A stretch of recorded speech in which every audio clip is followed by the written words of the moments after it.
What like? Back again. I see fat boys in the chat. Billy, you're fat. How's it going, everybody? Quite a few heads in already. Like, I'm getting popular on this internet palaver these days. So we've got Al Mac, who can't join us, but he said he'll watch it tomorrow. Well, I'm sure you can't wait to hear me talk about Nicola Sturgeon. It's everybody's favourite subject.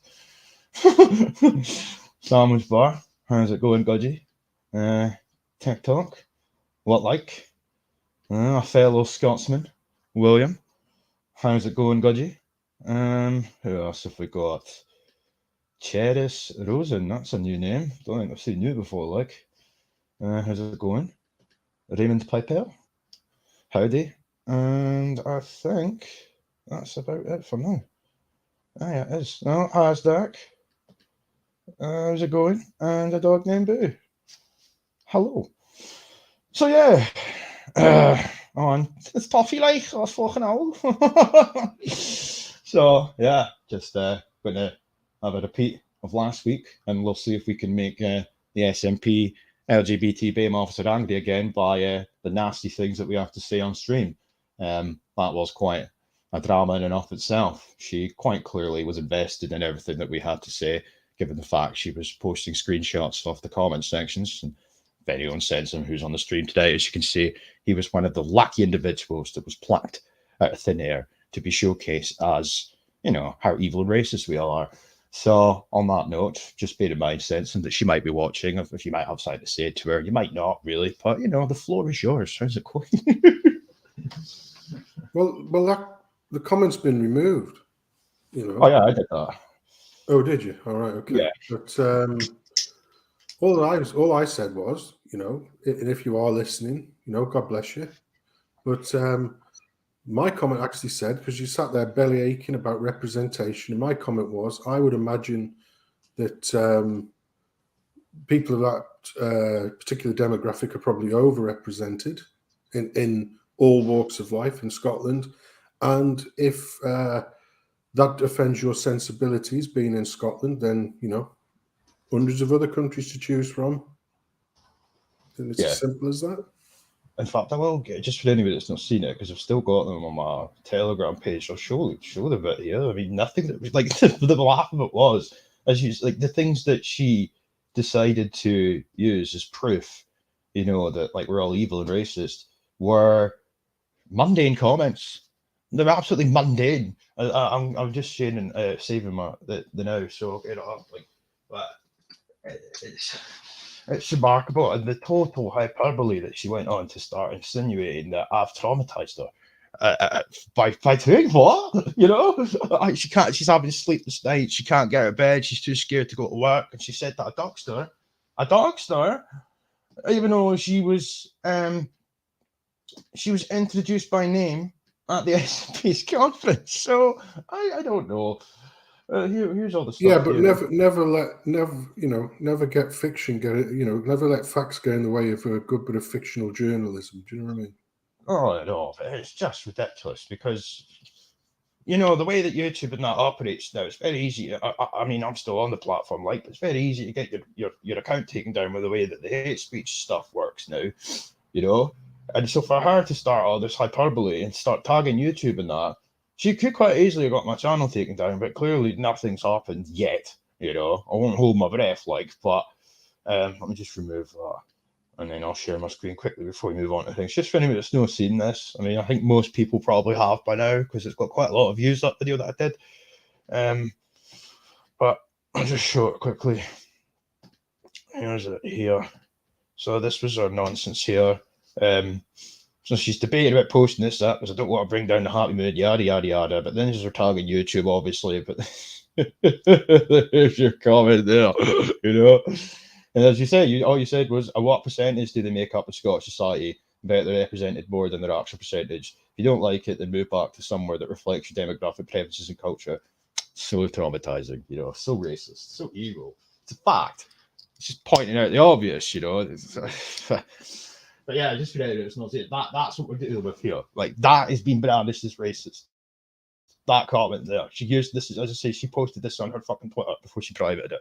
So, amongst a myriad of other things, saying, as I said, she tried to make out that I've given her sleepless nights, etc. Well, that's a joke. Like, really? Well, because I uploaded 2 clips of you at a conference. No commentary, nothing. I just uploaded it. And that's traumatized her, apparently. Where we're at now in Scotland. In fact, it's not just limited to Scotland. All these people are everywhere with their nonsense and their progressive ideals, if you will.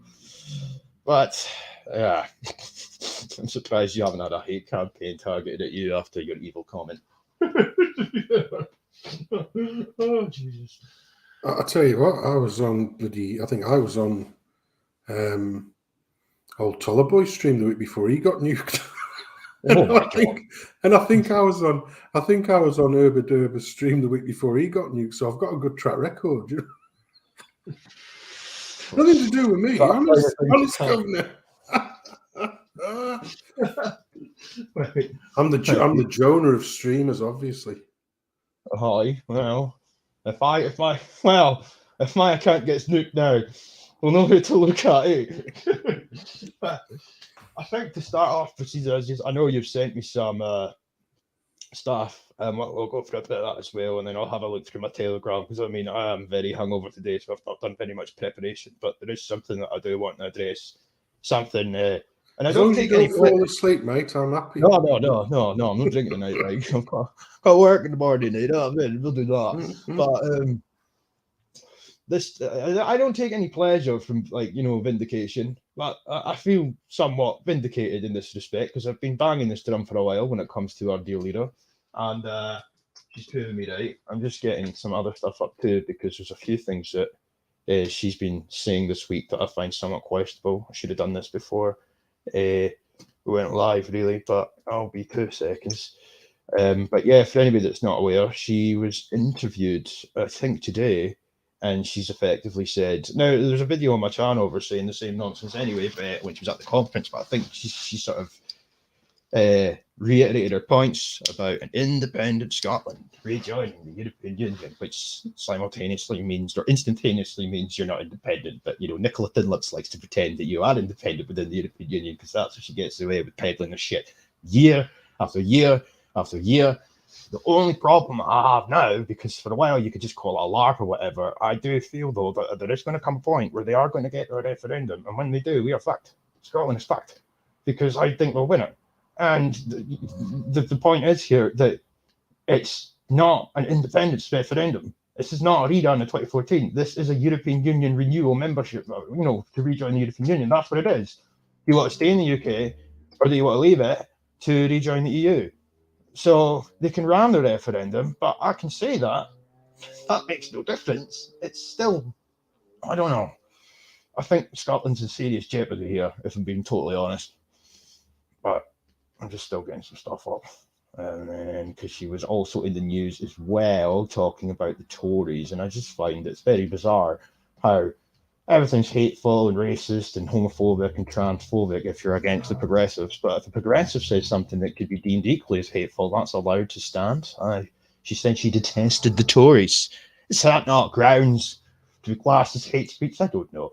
I don't know. But I'm just getting the article up now. I don't know if you've got any initial thoughts on what I've said there, though, about this shit with her. Hey, I'll tell you now, like I say, I had a coronary on Friday because I agreed with her twice in the one night. I couldn't believe it. It's just, once again, she has to, everything has to be targeted on Westminster. And in this instance, I've noticed I'm staying away from the cherries tonight, because I reckon she will be gone before the week's out. The knives are out. It's been the night of the long knives, hasn't it, this weekend? It's been mustered. And various people actually, sort of well-known noted Tories going, oh, she has to go. Yeah, sod off. The sooner the better, because in a couple of years' time we've got an election, so we can't afford for her to be taking up any more time when we could actually be trying to do, well, basically, we can't have her taking up any more time when we could get somebody else in to lie to people for the next 2 years and hopefully to try and salvage some votes. Do you know what I mean? Yeah. Unbelievable. But yes, I mean, I hate them all. You know, Sturgeon says she hates the Tories and belly aches about them. I agree with it, but I hate the SNP just as badly. I hate Labour just as badly. I hate the Greens just as badly. I hate the Lib Dems. Are they still a thing? Just as badly. Yeah. I hate Alba just as badly because they're all for the same fucking thing, which is more immigration, mass immigration, selling our country away by the pound, right? Decimating our industries, chasing after bollocks green deals, you know, the green raw deal that will absolutely, well, we've already seen the effects of what that's causing now. You know, people bloody freezing to death and all, and you'd like to blame Pootie Tang. It's got fuck all to do with him, that's for sure. You know, No. all the shit that we're having is basically an echo from the last 2 years. Pootie Tang's just a convenient bloody scapegoat. Do you know what I mean? And I said this in your chat earlier on. The reason why, you know, we are going to have to get a ruler out at some point and measure whose top lip is the thinnest. Is it Truss's or is it wee Nippy's? Because they're both bereft of, you know, they're not, you know, let's put it this way. The amount of whale tallow on lipstick doesn't go wasted on their top lip, does it? Do you know what I mean? That's, you know, you know what I mean? Probably use one lipstick in their lifetime, you know. But yeah, so you know, she wants to go back. Like, that's always been the plan for the SNP. The SNP, you know, has their hand out constantly to Westminster and throws a hissy fit when they don't get the money. When they do get the money, they piss it up the wall. They don't do anything constructive with it. Obviously, it's a feedback loop, so lots of it ends up in various people's pockets, shall we say. And their mission, their goal, rather than, you know, if you had a true national party, a Scottish national party that was in it for the Scots, not every other fucker around the world, I'd say, God, I wish we could get a similar one here. You know, an English national party. Do you know what I mean? Yeah.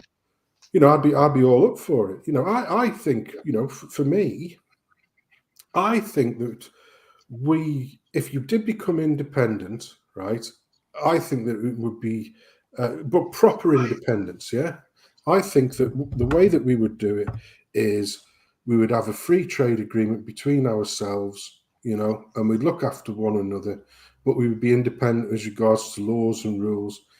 I don't think that a hard border would be a good idea, but you know, if that would be, because you would be a sovereign nation, that would be your choice, and we would have to respect that. Yeah, you know, that's just the way it is. Unfortunately, the SNP, even though they've got national in their name, they're anything but, because the SNP is the party of globalists wanting to sort of, you know, basically just demographically destroy Scotland in exactly the same way it's happening in all of the large cities and huge swaths of England, you know, and the big cities in Wales, and you know, affecting them in a similar manner. And like I say, if they did get independence, the first thing that they would do would be appeal to the EU to rejoin. Now, the EU don't want any, you know, busted states. So if Greece wasn't a member of the EU, yeah, and they applied now, the EU said, no, you dodgy risk, you're a financial risk. It was the fact that they were in the EU that caused them to be in that financial situation in the first place, of course. The same with Portugal and the same with Ireland. The Greeks became the whipping boys basically because, what was it? Greece became the whipping boys across the board because Italy was too big to fail. And you think to yourself, how does that work then? Well, basically, if they didn't make Greece the sacrificial lamb, then Ireland and Portugal would go as well. But the problem is, even though Italy has a relatively functioning economy, it's still massively backed by debt. It's got a huge euro debt footprint, and they would default. And if Italy defaults, it takes the whole fucking card game out. So basically, the Greeks were sacrificed on the altar of the EU to save them. So she wants to go in. Now, normally, the EU would say, yeah, no chance, you know, sod off. You'd be a net drain on our resources, basically, yeah? And that would be factually true. But the EU would entertain that idea. The EU would entertain that idea purely to rub it in the faces of the British people, You know, basically England and Wales, because we were the two main nations that decided, yeah, we want out of the EU.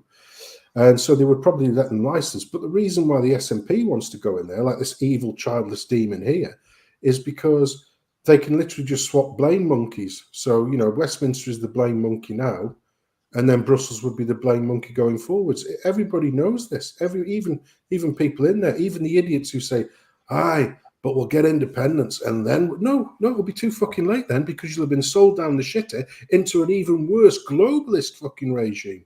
You think we're bad, the English? Wait till you're fucking hogtied by Germany, France, yeah, Italy. Wait till you're fucked over by those people. You'll be crying to get back in to the union that we've got here. No, that's literally the truth. No, I know. You know, I'm just, so like I say, you know, but all these politicians are just not fit for purpose anyway. They're all bloody dreadful. yeah, I'm just trying, while you were speaking there, I want to find this now because it's really relevant to what you said. Oh shit, I just can't remember what it's called. I think it might be this. If it is, that's good. Oh, is this it? Is this it here? This one will do. I'm just going to share that to my saved messages and then I'll fire it up afterwards. But basically, it was that the the Scottish Parliament or the Scottish government, the SNP, I guess, and the Greens, they put a policy into place where now we emulate every single, so for example, if the EU overnight decided that they were going to change the side of the road that you drove on, you know, all across the European Union, Scotland would do the same. It's called, let me see, I've got it. The Scottish, it's called the Alignment with EU Law and the Continuity Act. So I'll share that afterwards. But yeah, my point was there though that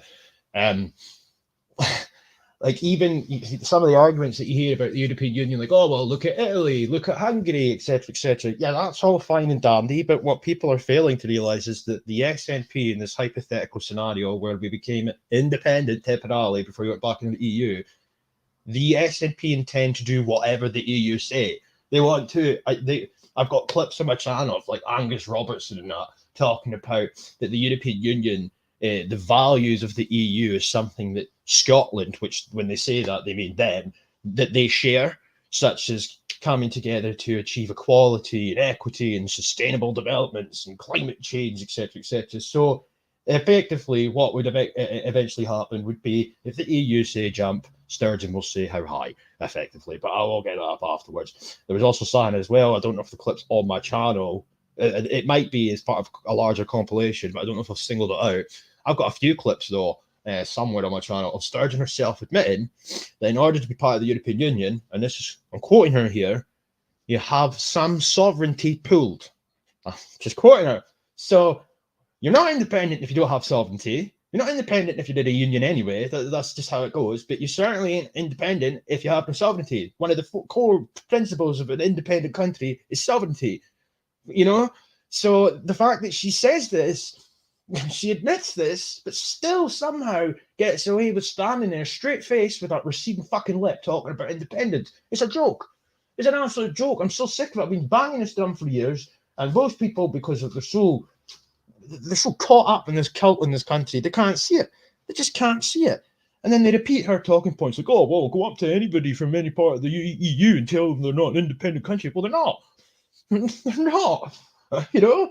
But anyway, yeah, this here, independent Scotland would apply to rejoin the European Union. Of course. And in 2021, may I just add, I've showed this before, but in 2021, Sturgeon was asked at the conference, the last conference, she was asked by, I think it was the Herald or the National, one of the two. They asked her if, in the event of Scotland winning independence, would there be a referendum then to determine whether or not we went back into the EU? She ruled it out. She ruled it out, and she said, well, she inferred even, she didn't say it at the time properly, but you know, the underlying implication was there. She inferred that a vote for independence was a simultaneous vote to rejoin the European Union. But yet she stands there and talks about democracy and democracy denial. It drives me demented. It drives me demented how she gets away with this bullshit all the time. She's not for Scottish people. She's not even Scottish, by the way, if you want to go down that route, but that's here nor there. But she's been lying to people in this country for years. She gets away with it. She's manipulating her voters, and then you hear the argument all the time. Well, will Scotland vote to remain in the EU? Yeah, why? Why? I've done this so many times on streams and on videos. I'm not going to do it again, but just to sort of summarize it, a few days before the fucking referendum in 2016 took place, she came out and told all her independent supporters that the only way to get a second referendum on independence was to vote to remain in the EU. That is what artificially inflated that 62% of Scotland voting to remain. You know, she's used these people from day dot, and they just can't see it. She's full of shit. I fucking hate her. I absolutely despise this cow. Anyway, an independent Scotland would apply to rejoin the EU and redesign the energy market according to a new economic prospectus. The government's paper, which will be published on Monday, so I think this is meaning tomorrow, will set out proposals for key issues such as currency and border arrangements. It will also outline a migration policy to boost the working population. So that this is replacement migration. Just openly talking about it. You know, we're not having enough babies, so let's open borders. The UK government said now was not the time to be talking about a new independence vote. A spokesman said that 60% of Scottish exports went to other parts of the UK, and the voters' priorities were things like economic growth, energy security, and the cost of living crisis has been manufactured by the Sustainable Development Regime that, by the way, this boot here signed us up to, first country in the world to do so. But Thin Lips insisted Scotland could no longer afford to live under Westminster control.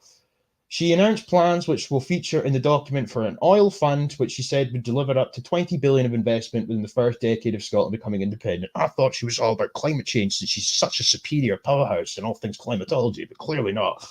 Oil all of a sudden, that's back on the table, sorry. And then this bit here, this is what I was on about. In 2016, all parts of Scotland, yeah, why? Why did they vote to remain? Why? Yeah, we won't talk about it, though, will we? No.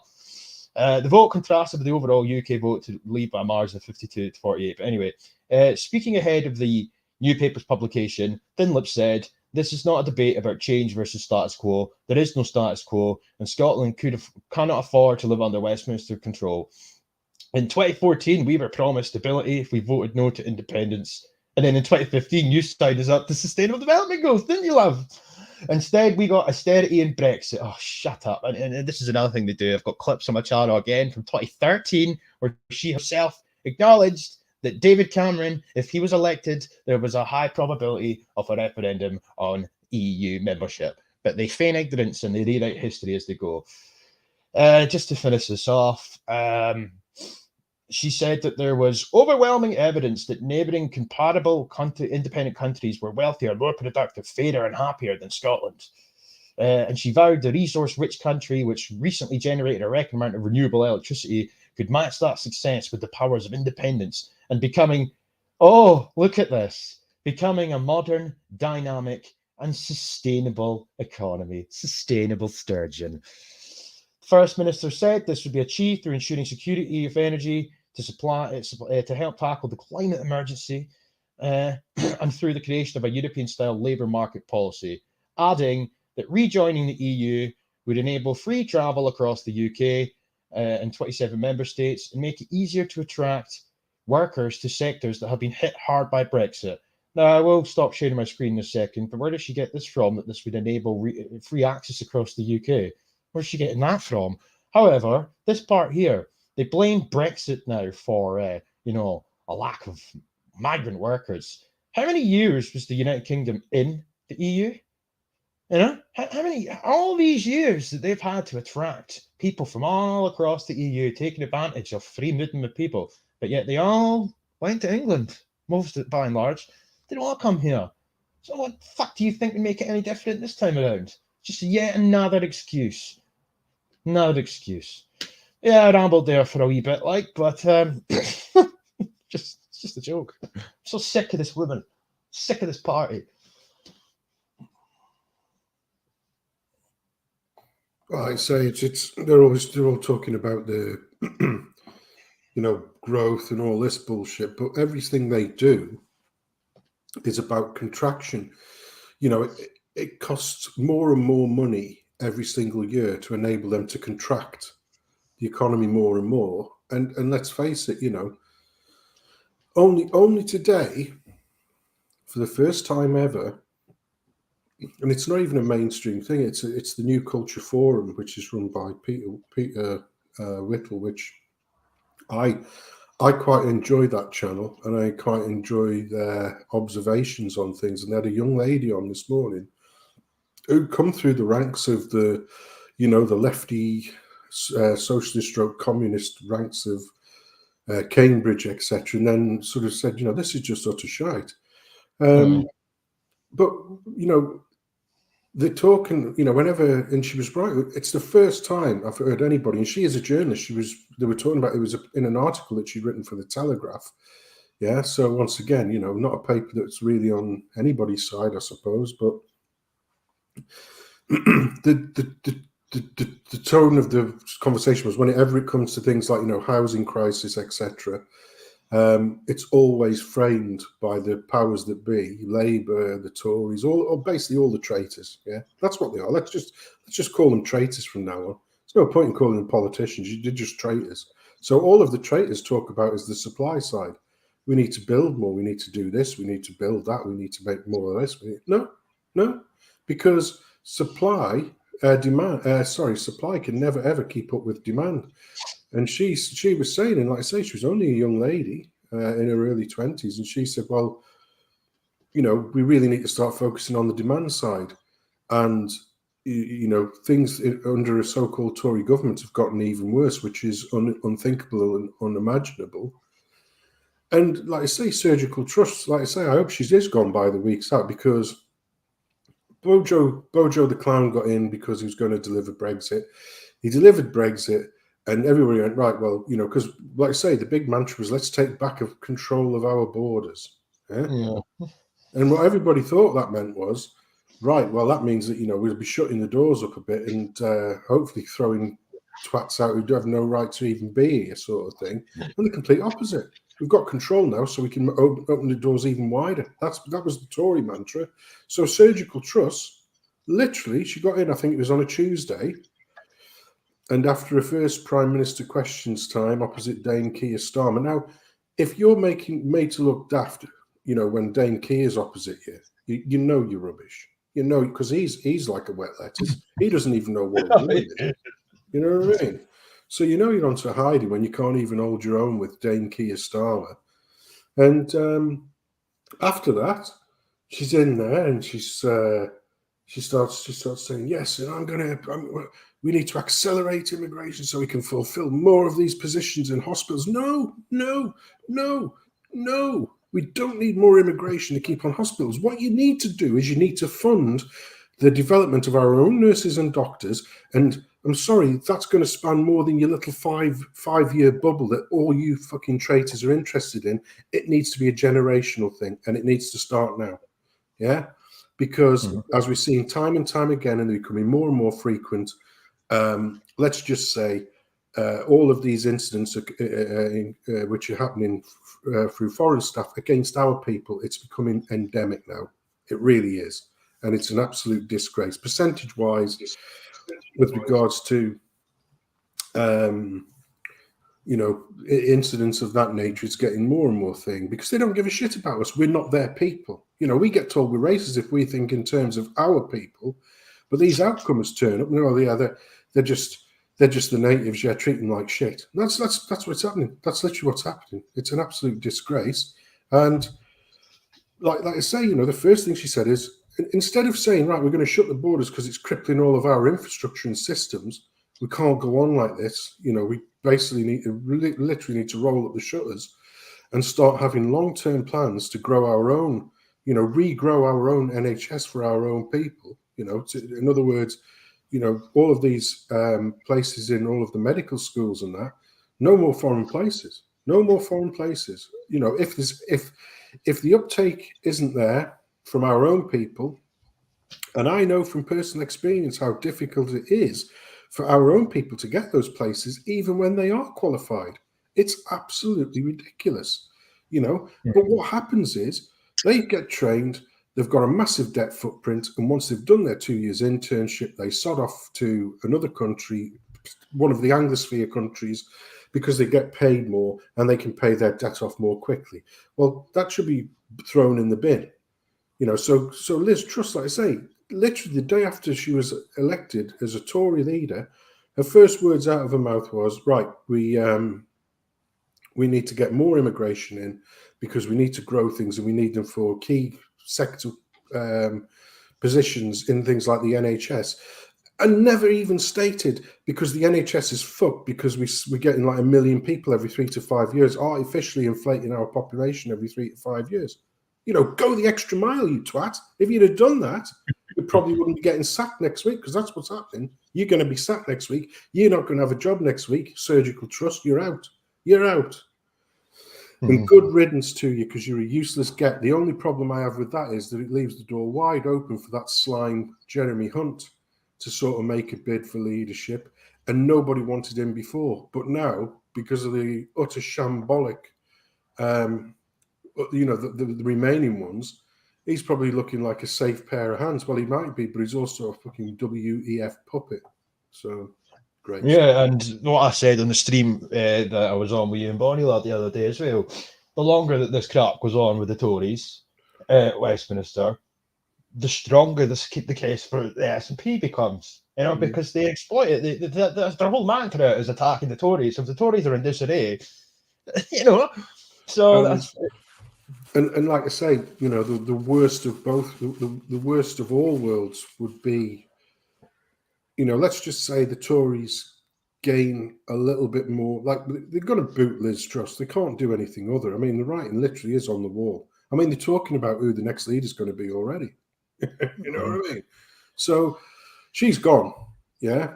If not this week, the next. I reckon she'll be gone by the end of next week. She'll be the Lady Jane Grey of prime ministers. You know what I mean? And then the person who gets in may be a slightly more steady pair of hands, slightly more conservative thinking, and it'll only be financially conservative. It won't do fuck all about immigration. The actual thing that people in their rank and file, their voting base actually wants them to do, which is stop immigration. Could you please fucking do that for once? We've been campaigning on that for like the last, since Blair was in. Could you please actually fucking do it, please? Instead of just talking about and speaking about idiot programs like Rwanda. Yeah, fuck off. That never ever happened. That was never going to happen. Just throw the fuckers out. They're not just meant to be here in the first place. They're not our problem. Yeah, throw them out. You know what I mean? So she'll be gone. Like I say, she'll be gone next week, and then they'll get somebody in. But you've got that perfect storm where, let's say it's a Jeremy Hunt takes over the reins. God help us, but WWF puppet number 2. But to the Tory boy contingent, he looks like a safe pair of hands. Do you know what I mean? So they'll probably garner enough support in their own base, but it's not enough. It's not enough because the Tory boys' support now is being basically outnumbered through immigration, which is what the Labour's plan's always been. Do you know what I mean? But you do run that risk of being no overall majority in the next election, and Labour and the SNP join forces. That would be a shitstorm that would, that would be the end of this country. It literally would be the end of this country. I mean, it's shit under the Tories now, but that sort of Labour SNP coalition, which is a very, very real thing, that would be absolutely disastrous. Yeah, Labour have said, if I'm not mistaken, that they wouldn't give the SNP a referendum. But I mean, if we're going to go down the route of, I tell you now, right? Dame Keir would give Thin Lips a blowjob, right? Live on television, if it meant they got anywhere near power. Guarantee you that, because they've got no souls, these evil demons. They'd sell the granny for an extra 10 minutes on television. So, to become prime minister, they'll fucking kill their own family, most of them, because they are just demons. Demons. Treacherous, evil demons. Absolutely. I don't disagree. I just wanted to, this is what I was on about earlier on. Scottish Government approach to alignment with EU law, the draft policy statement, and obviously there's quite a lot of rhetoric here. I'm not going to read it all out, but just this here, reading time 6 minutes, you can do one. But following the UK's departure from the EU, there is no longer a requirement to comply with EU law. However, Scottish ministers have indicated, where appropriate, they would like to see Scots law continue to align with EU law. Like, we're not even in the EU, allegedly. So what the fuck is this? The answer, of course, is they want to have all the laws aligned to match the EU so it makes it easier for us to rejoin.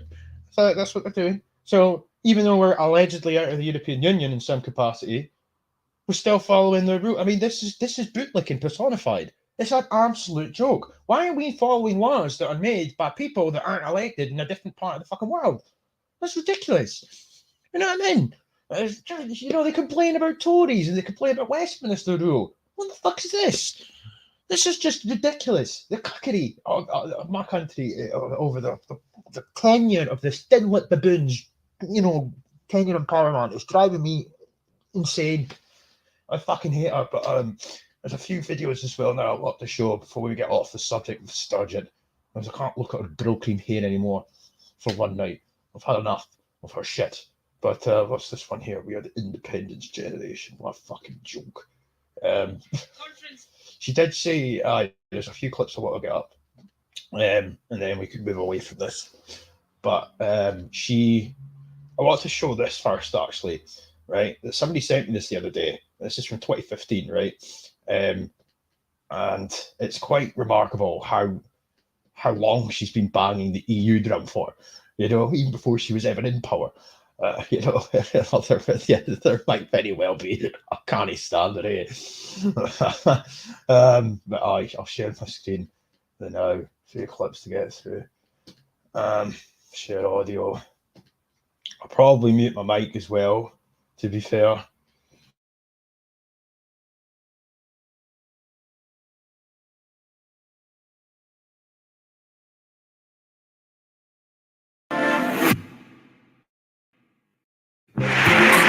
Hi Scotland, it's Nicola here. We're about to kick off our Westminster campaign. You do solemnly, sincerely and truly declare and affirm that you will be faithful and bear true allegiance to Her Majesty Queen Elizabeth. Well, I think young people in Scotland are very excited by the whole concept of independence in Europe.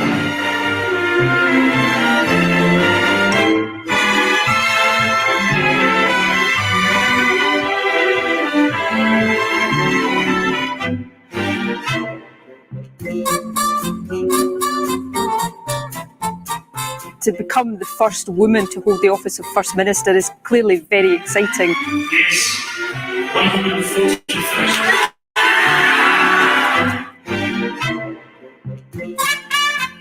If there are more SNP and Labour MPs than there are Tory MPs, we could together lock the Tories out of government.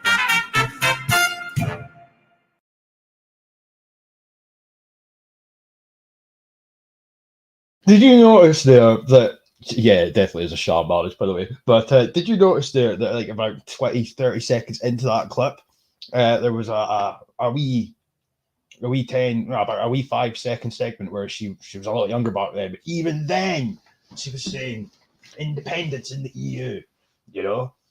Like, fucking so, Jesus Christ. But yeah, I just wanted to highlight that there because she's been saying this crap for so long now. The next video I want to play, before I get to what she was saying about the Tories and stuff, is just this clip here. I don't think we played it on the last stream that we did, so I'll do that now. Let me see, share screen, share audio, Chrome tab, back off, there we go, sound. New sustainable economy based on our massive renewable energy resources. It will show how, in an energy-rich, independent Scotland, we can deliver lower prices and stronger security of supply. And on energy, let me give this commitment. Unlike our UK counterparts, the Scottish Government will not be issuing licences for fracking.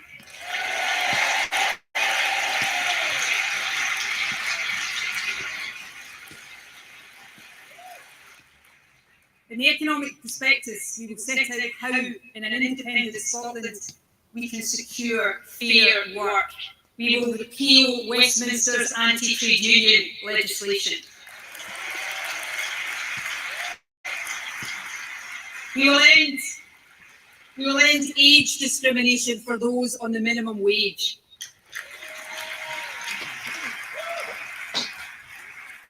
We will show how businesses can benefit from independence. With EU membership, they'll be back inside the world's biggest single market.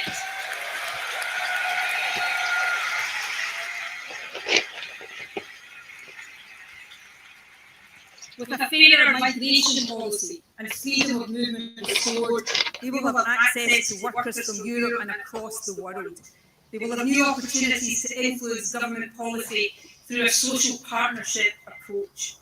In short, we will show how we can break with the low productivity, high inequality, Brexit-based UK economy, ours of independence, to build an inclusive, fair, well-being economy that works for everyone. Oh, the cringe is real. Fucking hate her. Absolutely fucking hate her. Pardon my French. Before I move on to the last two clips of her, I don't know if you've got anything you want to add to that. Absolute dumpster fire. I mean, she said it right there. With the powers of independence in the EU. It's ridiculous. Yeah, I mean, it's an oxymoron, but, you know, nobody wants to pick on, and especially those idiots clapping like seals. I mean, they're all bought and sold bloody globalists anyway. You know, the problem is that the majority of people outside of the idiocy that is the SNP, so ordinary people who do have a bias towards independence, believe it because of the name, believe it because she usually does the, you know, the Braveheart rally coming up to election time. You know, oh, vote for us. You don't want to be voting for anybody else because we have your best interests at heart. And then what they should do is put a picture of that fucking school underneath it. You know, we're all for the Scots here. We're all for independence, and that picture underneath it. Oh, yeah, that's how independent you are, Nicola. Look at that there. That looks very independent. You know, not the kind of independence your voters are hoping for. Put it that way. Like I say, they are the most oxymoronic party now in the entire UK, and the fact that, you know, idiots will just tag their vote to these demons just because it says national in the name is well, you know, like I'd like to say they get the government they deserve. Well, they do, but unfortunately, people caught in the bloody in the wake and, you know, and in the undertow, they get dragged down with them. So it's just ridiculous. I mean, you know, she's, like I say, and the other thing is as well is that she's not like decrepit old sort of thing's going to be retiring anytime soon. So she's there for the duration. And we've already seen the dodgy dealings that go on whenever anything's questioned about either decisions or sort of financial things that have gone on. They never publish them because they all of a sudden say, "Oh, it's not in the interests of it's not in the nation's interests." You know, well, I'm interested. I want to know where it's all going because it certainly isn't going on Scottish people. That's for sure. No, and you know, finally you mentioned that there. There's it's on my, because I did a compilation of all of her cringiest moments at the conference that just took place the other weekend, and right at the end, there's even an article about it, but I'm not going to make people cry, so I will leave that for another day, perhaps. But she said, to paraphrase, that she's not going anywhere anytime soon, so we are doomed. Like, fuck. But yeah, so this was her doing a BBC interview. It's only 44 seconds, and then she was asked to retract her evil statements, and she refused, which is in a secondary clip. Here's it here. Well, that's not a difficult question. The question to me is, would I prefer a Labour government over a Tory government? I detest the Tories and everything they stand for, so it's not difficult to answer that question. So yes, you want to see but, Chris Starmer in what I and say, two things. Firstly, you know, being better than the Tories is not a high bar to cross right now. I think we need to see more of a radical alternative from Labour rather than just a pale imitation. And if you're asking me, do I think either a Westminster Tory government or a Westminster Labour government is good enough for Scotland, then my answer to that question is no, personally. Oh, base, bro. And the second clip, just because, you know, that was very bad. I can't believe you're saying that. How dare you, Sturgeon? The Tories are lovely people. She says here, wait a minute, just getting it up. Here we go. This one here. First Minister, that means I have accused of using dangerous language today. Is that fair? No, it's not. I was referring to Tory party values and policies. Policies that throughout much of my lifetime have devastated communities and plunged people into poverty. You know, the biggest debate in the Tory party right now is about whether or not they're going to take money from the lowest income people effectively to give it to the rich. I was not referring to individuals or certainly not to people who vote Tory, but I was referring to Tory policies and values that do a lot of damage. Do you regret your choice of words? No. Look at that hair. Look at the hair. Wait, no. Do you regret your choice of words? Wait, look. I don't know what's wrong with her head. Oh God. Oh, get my back up that like. Yeah. I reckon she was talking about Jack. It's not just the Tory party. Like there is clearly a bit of a disdain in Scotland. I don't know about like the rest of the UK. Obviously, I'm all about Scotland here, but there's a disdain for conservative voters in this country that's perpetuated by the SNP and their followers. So I do think she probably meant anybody that's sort of conservative, really. But yeah, that was just a wee segue there because well, in fairness, I agree with it. I detest the Tories as well. I wish the Tories would just collapse and just get out of the way and allow a proper sort of party to come in to do right by the people, because that was supposed to be your job, Tories, and you've just shit on us for the last 12 years. You need to be decimated. Your party needs to be worse off than the Lib Dems. You need to fucking expire. So I'm in the same boat as Nicola Sturgeon, and I don't know what you're talking about when it comes to her hair. Now I have it on good authority that her stylist is Lego. So you know, it sticks on, it clips on her head. She's got this little sort of round thing stuck on her head, and it clips on so she can have different colours when she wants. You know what I mean? But yeah, it's just, I mean, but I tell you what, give her a due. She didn't backtrack on that one. Good. Don't backtrack on it. Tories, hateful fucking creatures. I hate them all. I've actually voted for Tory. I've never voted Labour in my life, but I have sadly in the past given the Tories my vote, and Christ on a bike, I wished I'd never voted for any of them. I'd want to go there. I wish there was a box on the ballot point so it says you're all fucking useless and you're not worth the wood to burn yous on. Basically, that's what I want putting on the ballot paper. But if you do, but I still insist this. You know, I hear people who come on and say, "Oh, there's no point in voting." Yes, there is. If you've got an independent candidate, even if it's in the local council elections or anything, always vote for an independent. If you've got no independent, rake your arse out and spoil the ballot paper properly. Properly spoil the ballot paper. If you need to know how that's done, I've actually got a video on my channel. I think it's called May the 5th. It was from, you know, when the council elections were being run a couple of years ago. And it actually explains how you spoil your ballot paper properly so that it officially has to be recorded as a protest vote. And if it gets more than 1% of the overall total, it has to be read out as part of the, you know, when they read out the results, they have to read out what the protest vote was. And when the seat for Sir David Amos in Southend-on-Sea was held, which, you know, a good friend of our channel's Steve Laws, he actually ran in that election as a UKIP candidate.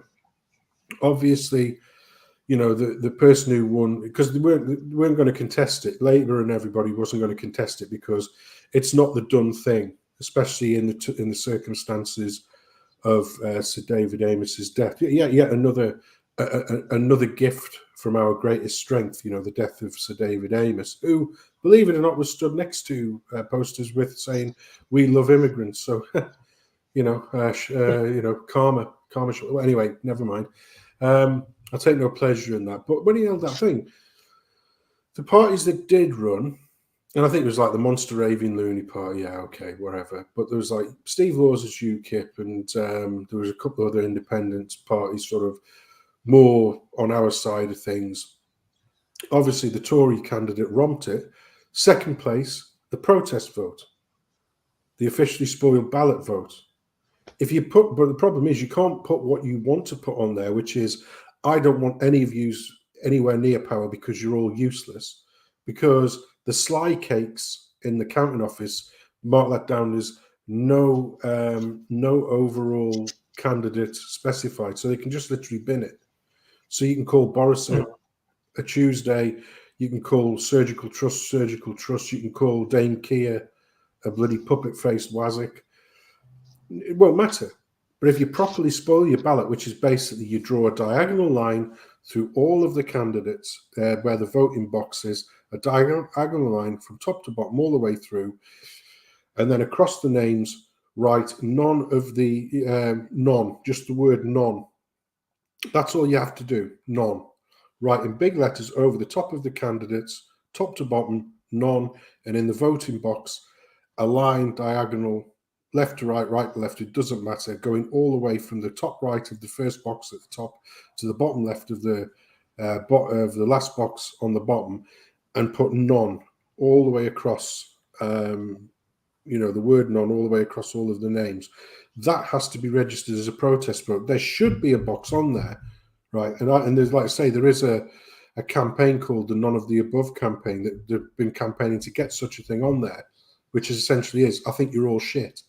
Yeah, because if such an official box was on there, I think, you've got your stalwarts on both sides, but I think the vast majority of ordinary people would say, do you know what, I'm going to put my vote in there because basically it doesn't matter who's in. My life's going to get worse year on year no matter who's in. And that's factually true, because I mentioned this on Friday, DJ. I actually worked out based on, earnings and inflation and all that lot, I was actually better off under Tony Blair.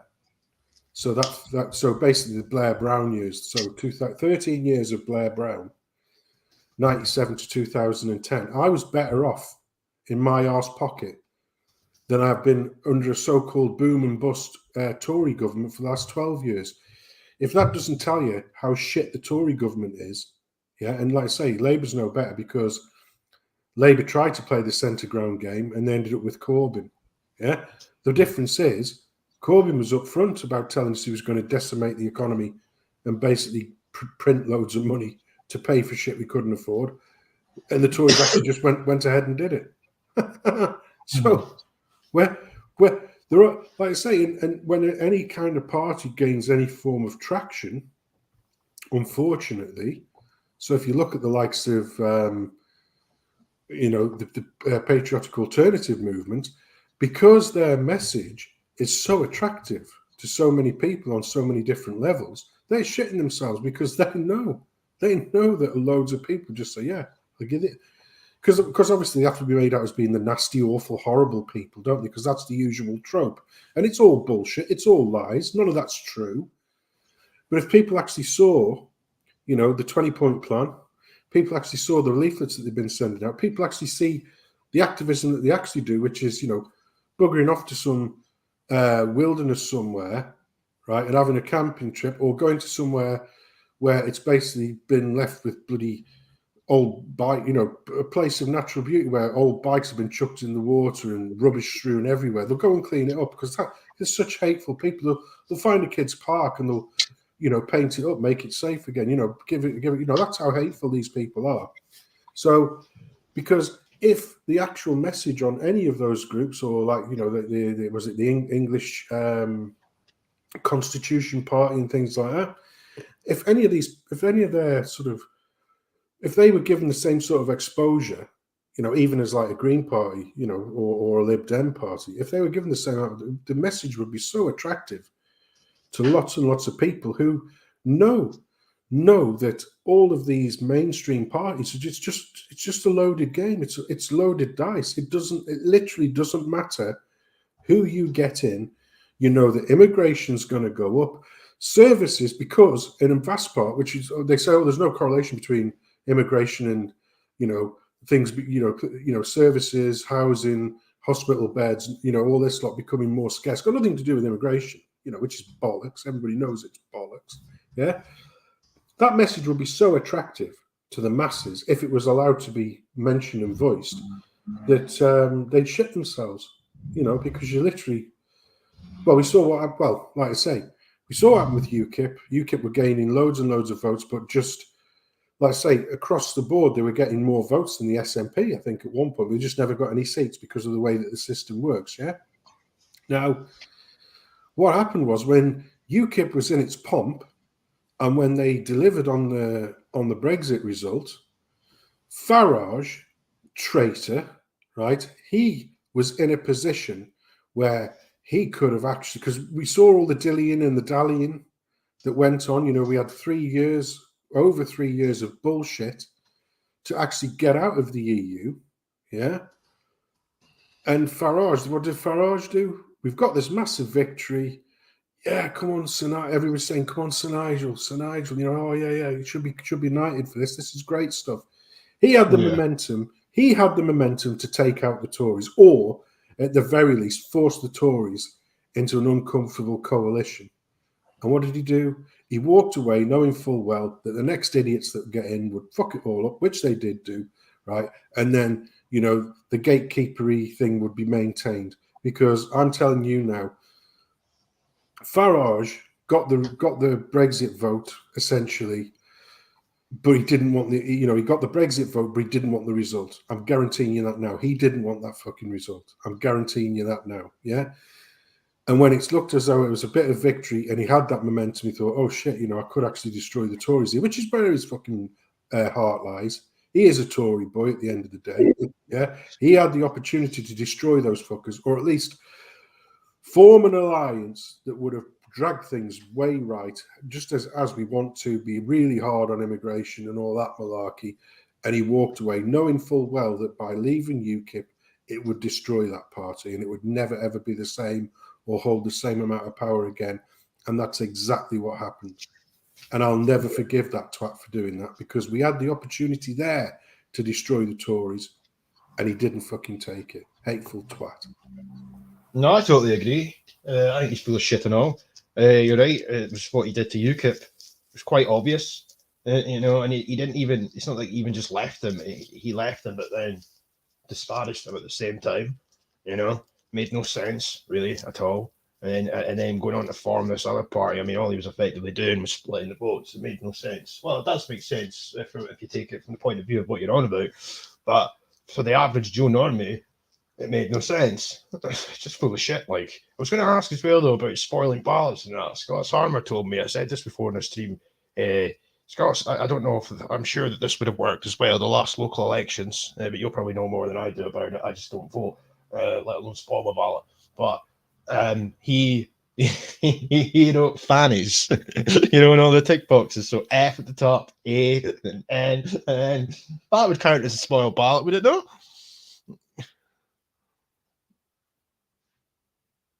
Hello? No, it wouldn't. No, it wouldn't go down as a spoiled ballot, because there are strict guidelines that the auditors have to do in order for it to be registered as a ballot. Like I say, you can put in there, you can write across all of the names. They are all Tuesdays. Hateful C's, yeah. Hateful Jeremy Hunt, shall we say, yeah. You can put all that on, and one of the ballot readers, who's usually a lefty shit anyway, at the end of the day, they'll look at that and they go, "Oh yes, no overall decision found, straight in the bin. It doesn't get logged." Right. If the paper comes through and, like I say, you've got a diagonal line through the box, all of the voting boxes for all of the candidates. If you draw a line, top right, all the way down through to the bottom left, so there's one single diagonal line struck all the way through the voting box, and then over the names you write in big letters none, it has to be counted as a protest vote, because you've made it absolutely 100% clear that none of those candidates are fit for being voted for in your mind, and it has to be registered. And more importantly, because they have auditors, if an auditor catches a counter destroying a properly voided, protest vote setup thing, they can get done. They can get done because it's just the same as if they were, you know, oh, it's a vote for Tory. Well, I hate the Tories, so I'm chucking that in the bin. If they were to, it's treated exactly the same way because the intent of the voter has been made clear. He is saying that none of those candidates are appropriate or fit for purpose. Therefore, it is a protest vote. It has to be recorded. And if you get more than 1% in any given readout, whether it's local elections or whether it's in the national elections, like with the, well, like, you know, that by-election on Southend-on-Sea, it has to be read out. And like I say, you know, the Tory voter romped it, but the protest vote came second. Mm-hmm. Do you know what I mean? So, yeah, by, you know, just saying, oh, I'm not going to vote, you know, the only tool in our arsenal, unfortunately, with this corrupt, awful, hateful system, is the vote. That's the only tool in our armory. So by not voting or not least going out and registering your protest at the fact that they're all fucking useless, which they are, yeah, then you basically are allowing them to just carry on. And until there is, like I say, until there's different options on the table other than the stale parties we've got, the stale, treacherous, anti-British parties that we've got now, yeah, then it leaves them license to just carry on as usual. They'll promise the earth and deliver nothing. You know, there's not one of the parties in the last 40 years delivered more than a bottle of milk anywhere. You know, they're absolutely useless. Absolutely useless, not fit for purpose. They're all traitors. They're all either in it for themselves 100% to line their own pockets, or they're all in it because of their globalist henchmen overlords. That's literally what it is. Not one of those politicians, not one, every single one, an absolute traitor, thinks anything of the people of these lands, hence why they're happy to just let it be run amok with foreigners. And immediately, like I say, as soon as they land on the floor, they're lauded, applauded, and put into positions of power straight away, immediately considered to be just as Scottish or English or as Welsh or as Northern Irish as what we are, even though we know that that's complete and utter bollocks. But you're not allowed to say that. And you now, because like I say, because of these hate speech laws, when you were talking about on one of them, you know, the definition of what is Islamophobia now, I think we covered it on Friday. You know, you moan about a particular country now. Oh, that's Islamophobia. No, I just think they're a set of twats. You know, there are other countries. There are other countries. There are countries in Europe that I think are a nest of twats as well. Does that make me Islamophobic? You know what I mean? Although, judging now by France, if you were to call France any names, they probably could consider that as being Islamophobic by now, judging by the way they have fallen, particularly in Paris and Marseille and that place. You know what I mean? But once again, like I say, you know, a blind man running can see what they're doing to our country, you know, and the damage that it's wreaking havoc on our nation. But if you point that out, you're the hateful person. Like I say, you know, matey boy, he was stood in front of his lectern on Friday night crying about, 25 years and it's still just as racist and just as bad. No, it quite clearly can't be. I mean, it wasn't even 25 years ago, you know, when you're cheesing off about, you know, and to say that, you know, it's just as bad, yet you're stood front and centre in the SNP Parliament. You know, come on, are you having a laugh? Because if that was the case, you wouldn't be there, mate. You wouldn't be allowed because we'd be that hateful and nasty. The difference is, well, the reality is that we are the complete opposite. And our good nature and our kindness has been completely turned around and used against us. But when you point that out and say, you know, this is a bit, you know, ungrateful, and that's just racism. No, it's a fucking fact. There's a massive difference between fact and racism.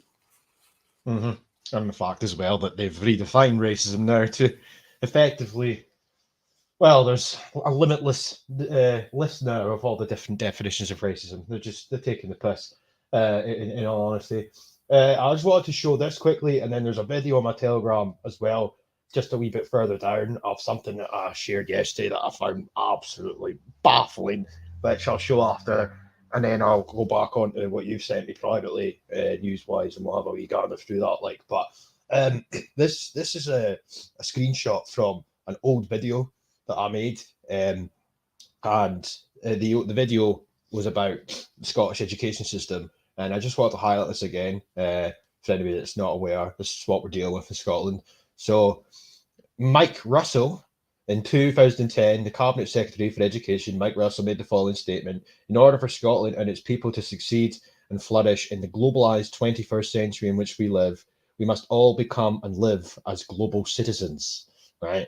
Now, whenever you see this trope here, 21st century, it's the 21st century, Agenda 21, you know, just for anyone that's not aware, like. Then it says, the concept of global citizenship is firmly embedded across the Curriculum for Excellence, which is the national curriculum for Scottish schools, for learners from age 3 to 18. As such, the concept of global citizenship aims to bring together education for citizenship, international education, and sustainable development education.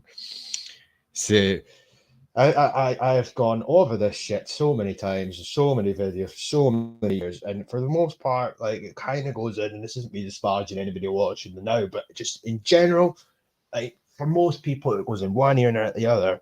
I think that's fucking insidious. It's absolutely insidious what's happening here. And then it says, one of the key principles of developing global citizenship education within the curriculum is to develop learners' understanding of equality, human rights issues, and make links to rights and responsibilities locally, nationally, and globally. I mean, what the fuck is this? I mean, I know what it all is, but who voted for that? Like, oh, I don't know. This is just odious, absolutely odious. And the second thing, I don't know if you've seen this, but I wanted to show off this as well. Look at that, lads. Look at that. 17k views this month. But when is this video? Let me get to that quickly. It's not far down. I do share a lot of stuff. If you don't follow me on Telegram, get your act together or I'll bar you. I'll throw egg at you. But this here, I don't know if you've seen this. I'm going to mute my mic first though, just so it doesn't echo of that. But this is fucking mad. Yeah, you can't say that word in serious. I was going to pick you up on that. To do with sexuality. That's the abolition of gender, which is entirely untruthful. The LGBT. Oh, don't film me, please. I don't want to be filmed. Okay, that's fine. Well, I'm here doing that, but that's totally fine. The LGB is completely different. That's to do with sexuality. But the plus is the insidious part.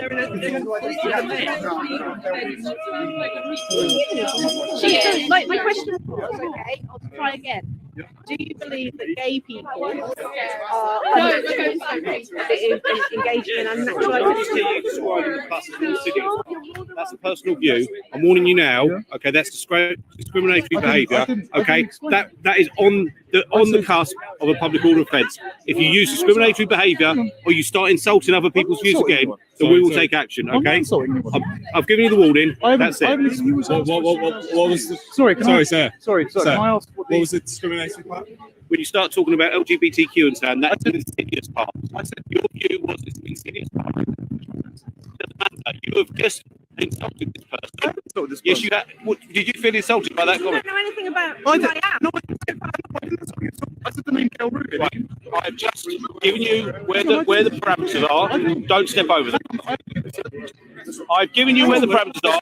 Do you understand where they are? No, I don't. Okay. If you use derogatory, defamatory, or discriminatory terms, that will border into criminal offences. Okay. Don't use them. That's it. I'm not negotiating. I'm telling you where the parameters are. You can continue your conversation I'm asking now. you a question because I didn't speak to this I've been very clear in what I said. I'm asking you a question. Don't call me dim no more either.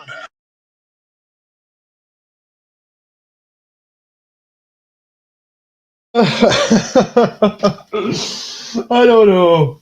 I mean, wow. Don't use language like that. Don't you dare. What a dickhead. What a wet wipe. Fucking hell, man. How have we got this far? Like, how the mighty have fallen. The great British police force of old, and they're just a laughing stock now. They're not dancing at LGBT parades and twerking in front of black people. They're lecturing people for using defamatory language. You know, I mean, they're supposed to be, you know, stopping or solving crimes, preventing murder. Well, you'd obviously come through that communist bloody police. What's it called? You know, that college that they go to, which is basically communist indoctrination of the police force, because he was using exactly the same tactics as that shit stain that was on Mark Stein's show on Thursday night, you know, from them bloody climate activist crapheads, where when he was, you know, matey boy, I must warn you that what you're saying now could be deemed as hateful speech, and I'm a little specky uppity start shit cunt, you know what I mean? So, you know, it's like, you know, it's just, you know, first of all, if I was that youth, I'd say, well, first of all, mush, I wasn't even talking to you, yeah. Second of all, what you need to do, because like I say, the usual thing, when he was trying to even explain how he had got it completely and utterly wrong, yeah, and misinterpreted or misheard, because it was a windy day, you could tell that, yeah. You know, he just kept on talking over the top of him, wouldn't let it get his word in edgeways, which, once again, classic Marxist trick. If you know you're going to be argued out of your position, just talk over the top of them so nobody else can hear what they're saying. Yeah. So, and the lad in question, he's part of the Lotus Eaters, and I saw him do a show talking about this thing along with what was he called, Harry Miller, who had a similar incident, if you remember, you know, come around to check your thinking, non-crime hate incident or whatever it was, yeah. So they were talking about that, and this lad is saying, so I need to get points because I'm taking this, because obviously the old Lotus Eaters have probably got a few bob around them, and they've definitely got solicitors in the ranks or people who help out. And he said, I'm going to take this to the thing. Good. I hope that little specky twat gets his job served to him on a fucking platter. You know, you hateful creature. You absolute hateful creature. You would have been one of the first people there battering 70-year-old people for turning up with a handwritten sign saying, you know, stop the lockdowns. You hateful little demagogue shit that you are. Yeah, you hateful little creature. You know? So, you know, like I say, he would have been one of the first there with a billy club twatting it over the head of a 70-year-old for protesting against lockdowns. Yeah. And probably, you know, would, like you say, would have been twerking along with the Pride Parade with people walking around with arseless leather chaps and, you know, getting kids to bloody pull dollars from or sweeties from the bloody leotards or whatever it happened to be wearing at the time. He'd be all on board with that. It's absolutely clown world. It is completely and utterly madness. You know, the indefensible position is one where the police should be doing, and now they are defending the indefensible. And we all know what people mean by the plus. Like I say, the exact words that he said, he goes, well, the LGB is about sexuality, the T is something different, but it's the plus, which is the insidious part, which it is, because we all know what the plus means. The plus is like sort of a fast track to getting the P added. That's literally what it means, and that is the insidious part. So you little specky wank stain, I hope you get drawn over the coals for being a twat. The worst part about it is, so nothing will happen to him. I would have thought nothing at all. But this is the first time I'm seeing this that you sent me.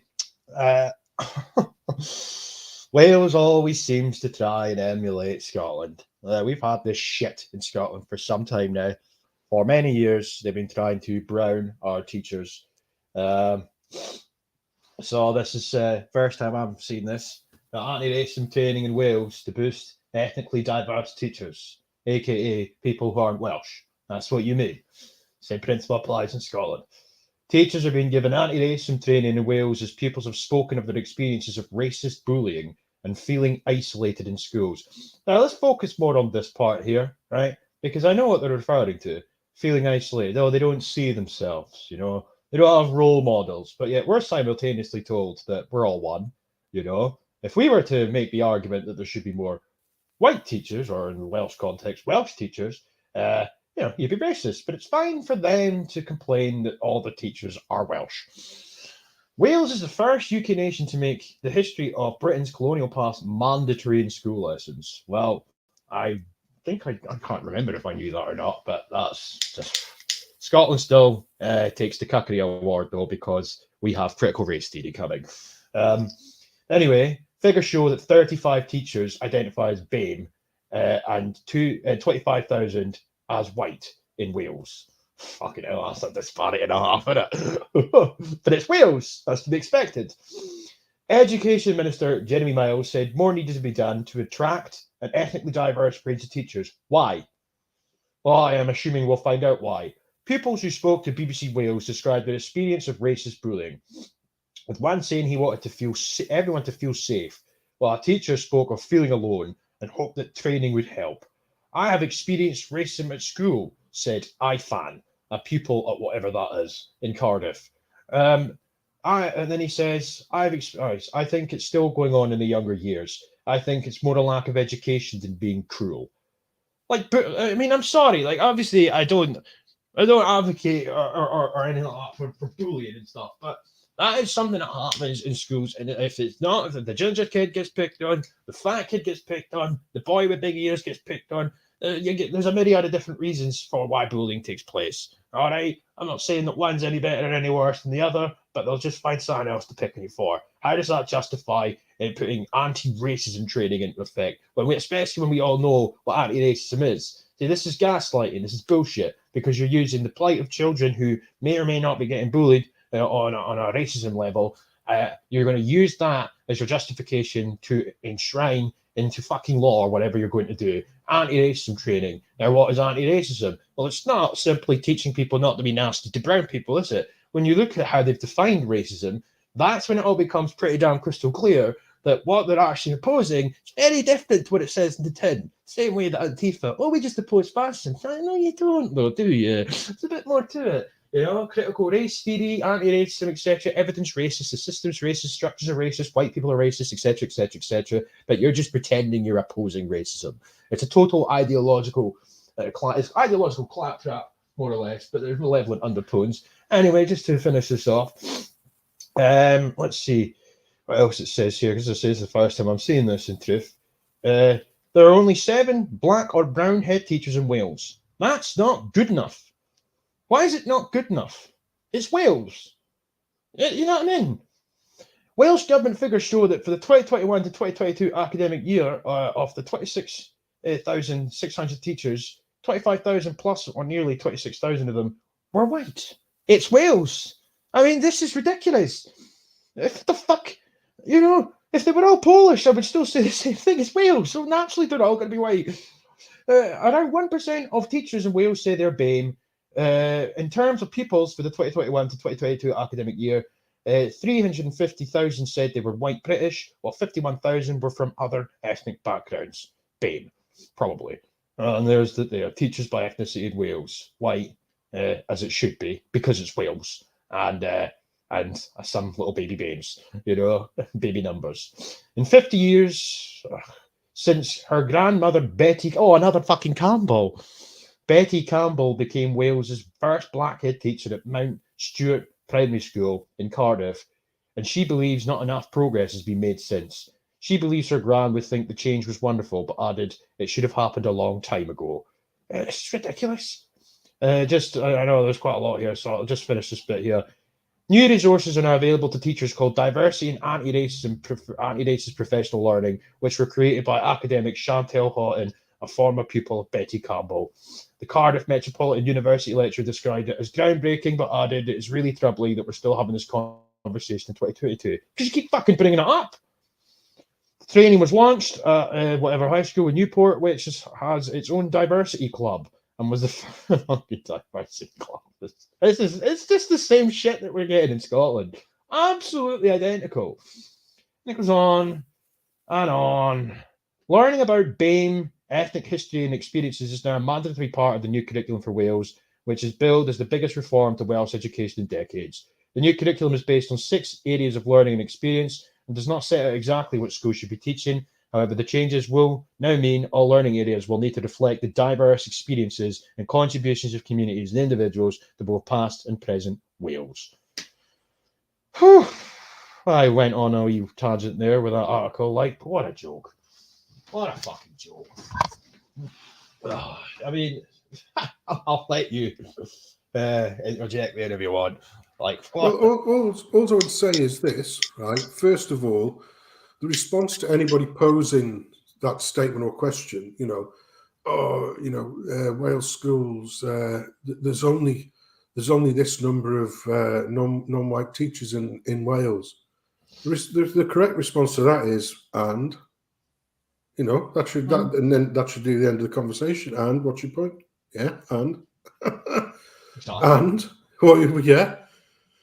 So we're going to shoehorn in a boatload of people into positions that they probably don't want to do unless they're incentivized to do it through threat of money, which basically means that you're not really going to get the people that you want. They're just doing it for the money.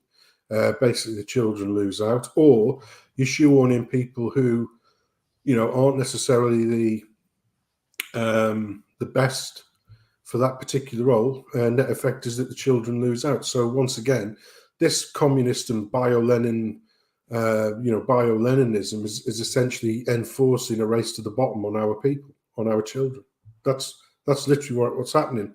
And like I say, they get all teary-eyed about the children, individuals there to justify that more teachers should be there. No, not at all. Shouldn't be that shouldn't be the case. Now, once again, if you go to the same shitlibs who are crying about this situation on behalf of people who probably, a lot of people probably don't care, outside of politically biased activist types like these shits here, always moaning about something or another. Nothing's ever good enough for them. Nothing's ever good enough for them.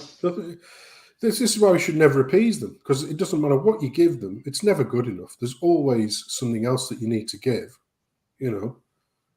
You could give them your eyes and they want to come back for the sockets. That's the way that these people work. So you should just not give them anything. No, give them no leeway, no mileage, nothing whatsoever. Because if on merit the teachers are there, and just the same in any walk of life, if they're there on merit, or if they're in those positions, they are there because they are there on merit.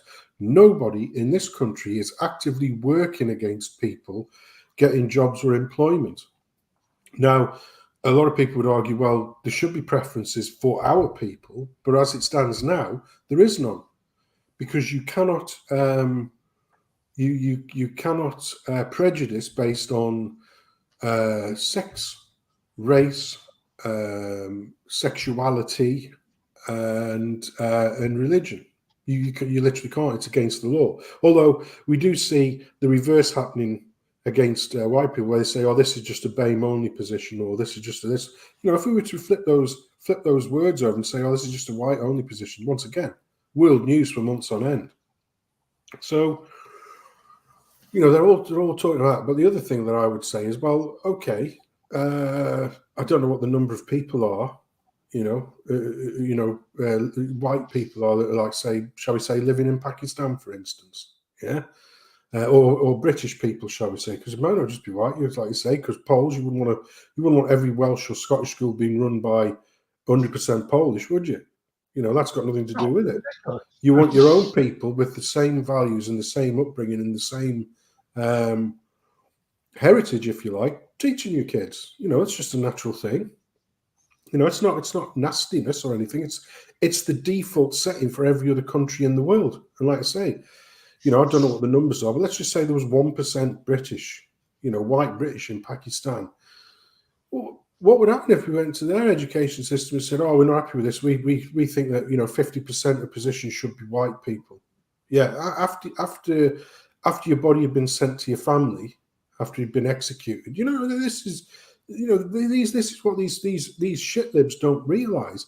The default position of every nation outside of the Western wider Anglosphere is, yeah, well, our people matter first. I was watching one the other just today about Singapore, where they were saying that if you're a foreign national and you're just working there, you live on the outskirts of town in Singapore. You're not allowed to live in Singapore, and you're not allowed to own property, right? And if you lose your job, or your job, say if it's a contract role, and that finishes, you've got to be out by 7 days, otherwise you get arrested and then thrown out. So, so is Singapore racist? Is Singapore racist because it wants to protect, its homelands to just being owned by its own people, and, to give job preferences to its own people, and anybody else, if there's a justification for you being there, you're there as a guest, which is correct. You are there as a guest. And when the jobs run out, bye-bye. Thanks for all the time and the help you've given us. Now fuck off. That should be, like I say, in every other country around the world outside of the West and the wider Anglosphere, that is the default setting. And when we say, well, we want the same default setting, oh, no, that's racist. Well, you can't win then, can you? You can't win because, well, so you're basically saying Pakistan's racist, Singapore's racist. No, because they're BAMEs. Well, it doesn't make a difference. They're still racist, aren't they? Yeah, but they can't because they're BAMEs. Oh, right, okay then. So, like I say, once again, it's just a constant demonization to basically make kids hate themselves and hate the heritage, when the reverse should be true. When I mean, all the teachers that I no doubt when I was at school, you know, in the sort of the 80s and that, I would imagine they were left leaning.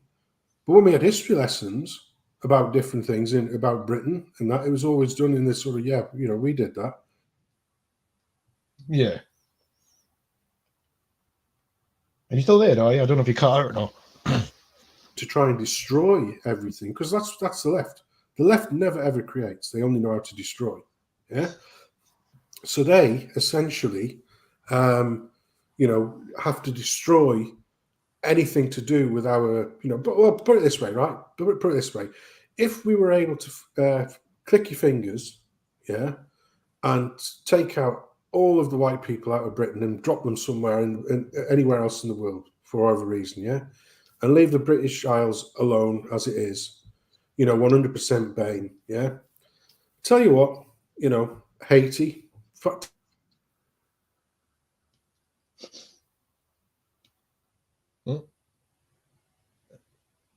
think you cut out there, eh? Oh, he's away. Oh no. I don't know what happened there, like. I'll wait for him to come back. But yeah, well, I'll add to what you were saying there.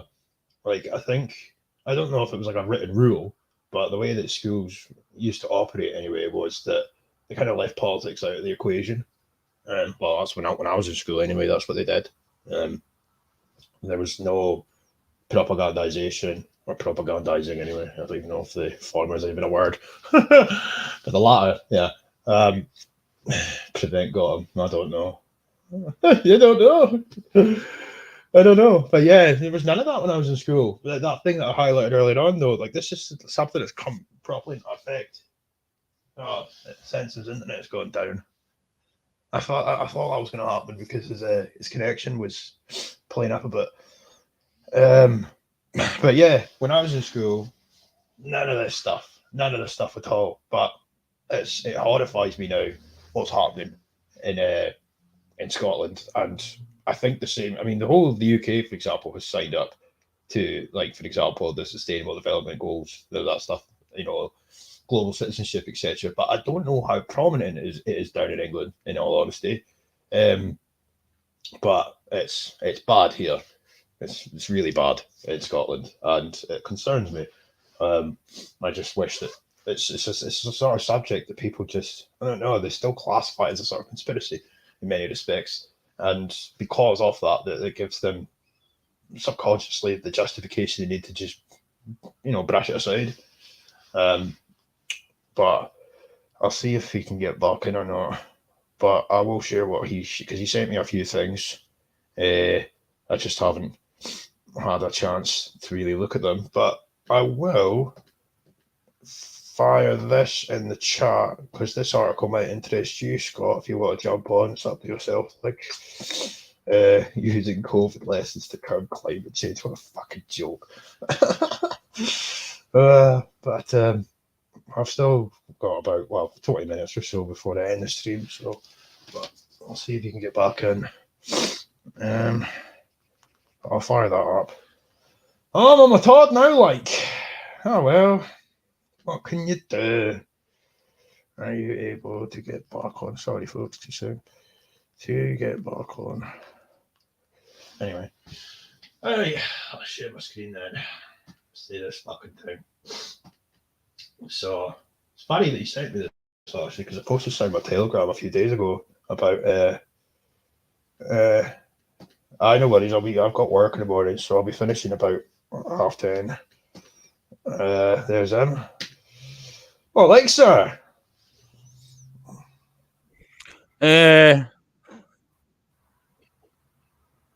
Right. You hear me? Aye. All right, superb. Right, yeah. Agenda 21 in Scotland. Oh, yeah. Well in advance. Well in advance. Down south, absolutely. Remember, I was doing vids, you'll remember this, years ago, even about Tesco and how they were talking about creating villages, etc. Remember that? That was like 5 or 6 years ago in England. Yeah, I think I do. I'd have to rewatch it though. I've consumed a lot of content. that is no longer possible. Yeah, because that channel got killed. So anyway, but yeah, Tesco's, Morrison's, Asda, they're all involved in it. And of course, remember, well, I suppose it's off at a tangent, but not really.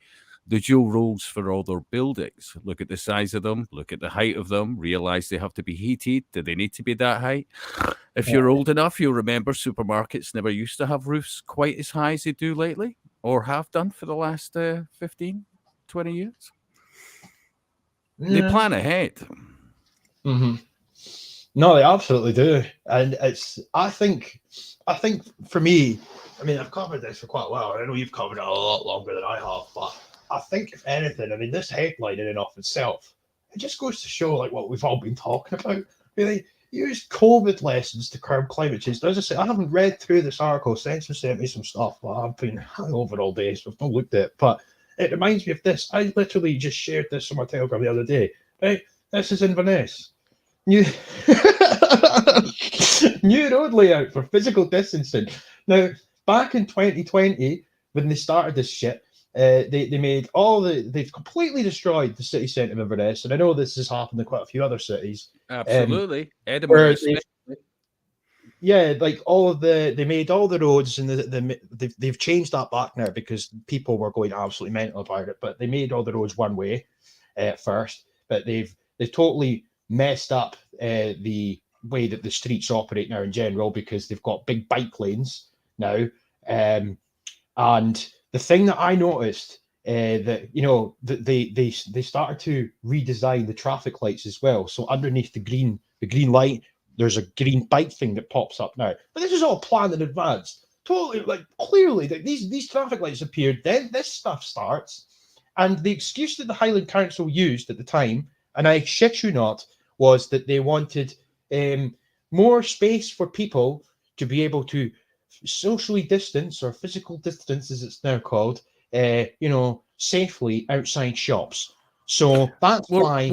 Well, remember they also, it was a few years ago that I did the vid, but Holland especially, they were putting like lights and various things into the zebra crossings because they expected most people to have their heads on their phones. Remember this. This is all part of the social engineering and the dumbing down. Yeah. Which is just, honestly, I mean, when you realize they see us as quite literally like rats, then, you create a maze. I mean, they've been at this a very long time. I mean, I did a vid today covering stuff that I chatted about before with one of the earliest examples of where they are now under the guise of Agenda 21 was, of course, the human drift. I saw that, mate, that Metropolis video, and I actually put a little link out earlier on today in my Telegram, and DJ forwarded it on. That was a brilliant video, mate. Absolutely spot on. That new bloody monstrosity they're thinking of building in Saudi Arabia. Yeah, I don't think you're actually in the. Can they hear you? Sorry, if anybody else is wondering, I can only see Resisting the Lies and myself. Are you in the background? Wait, what? Sensome's back in. Yeah. All right, you're in there. Oh, sorry. Yeah. I know I've got on pause. Anyway, forgive me. Yeah. You do realize I do IT, but apparently not very well. Anyway, forgive me. You were saying. I don't know if you've got anything else to add to that, Sense, but I've got this article here. I haven't read through it, but this is just nonsense. The headline, anyway. So, information campaigns like those used in the COVID-19 pandemic would help individuals act on climate change House of Lords report said, to meet the climate goals, a third of cuts to the UK emissions by 2035 must come from people changing their behaviour. Oh, it's funny. You know, That's in that, plain sight now, by the way. Remember all these nudge units? I mean, that's fairly Yeah. mainstream now. They're Yeah, not giving a fuck. no.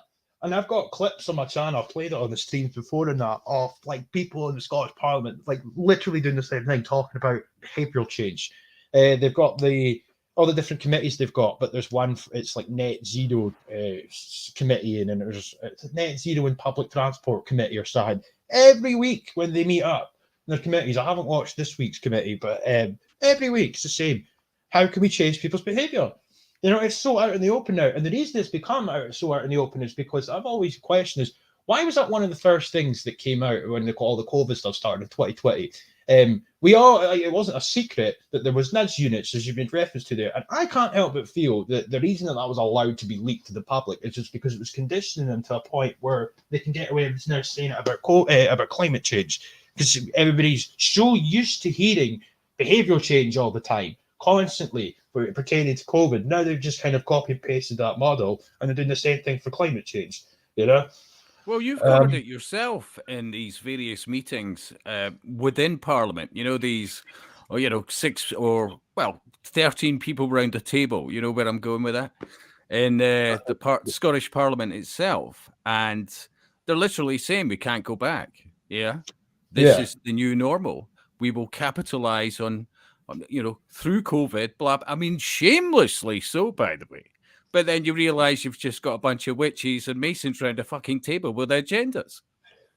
Yeah, exactly. I mean, that's every time I get into these conversations, I just want to start throwing up all these different videos because there's so many in my head that I've clipped in the past. But you're right, they always do it.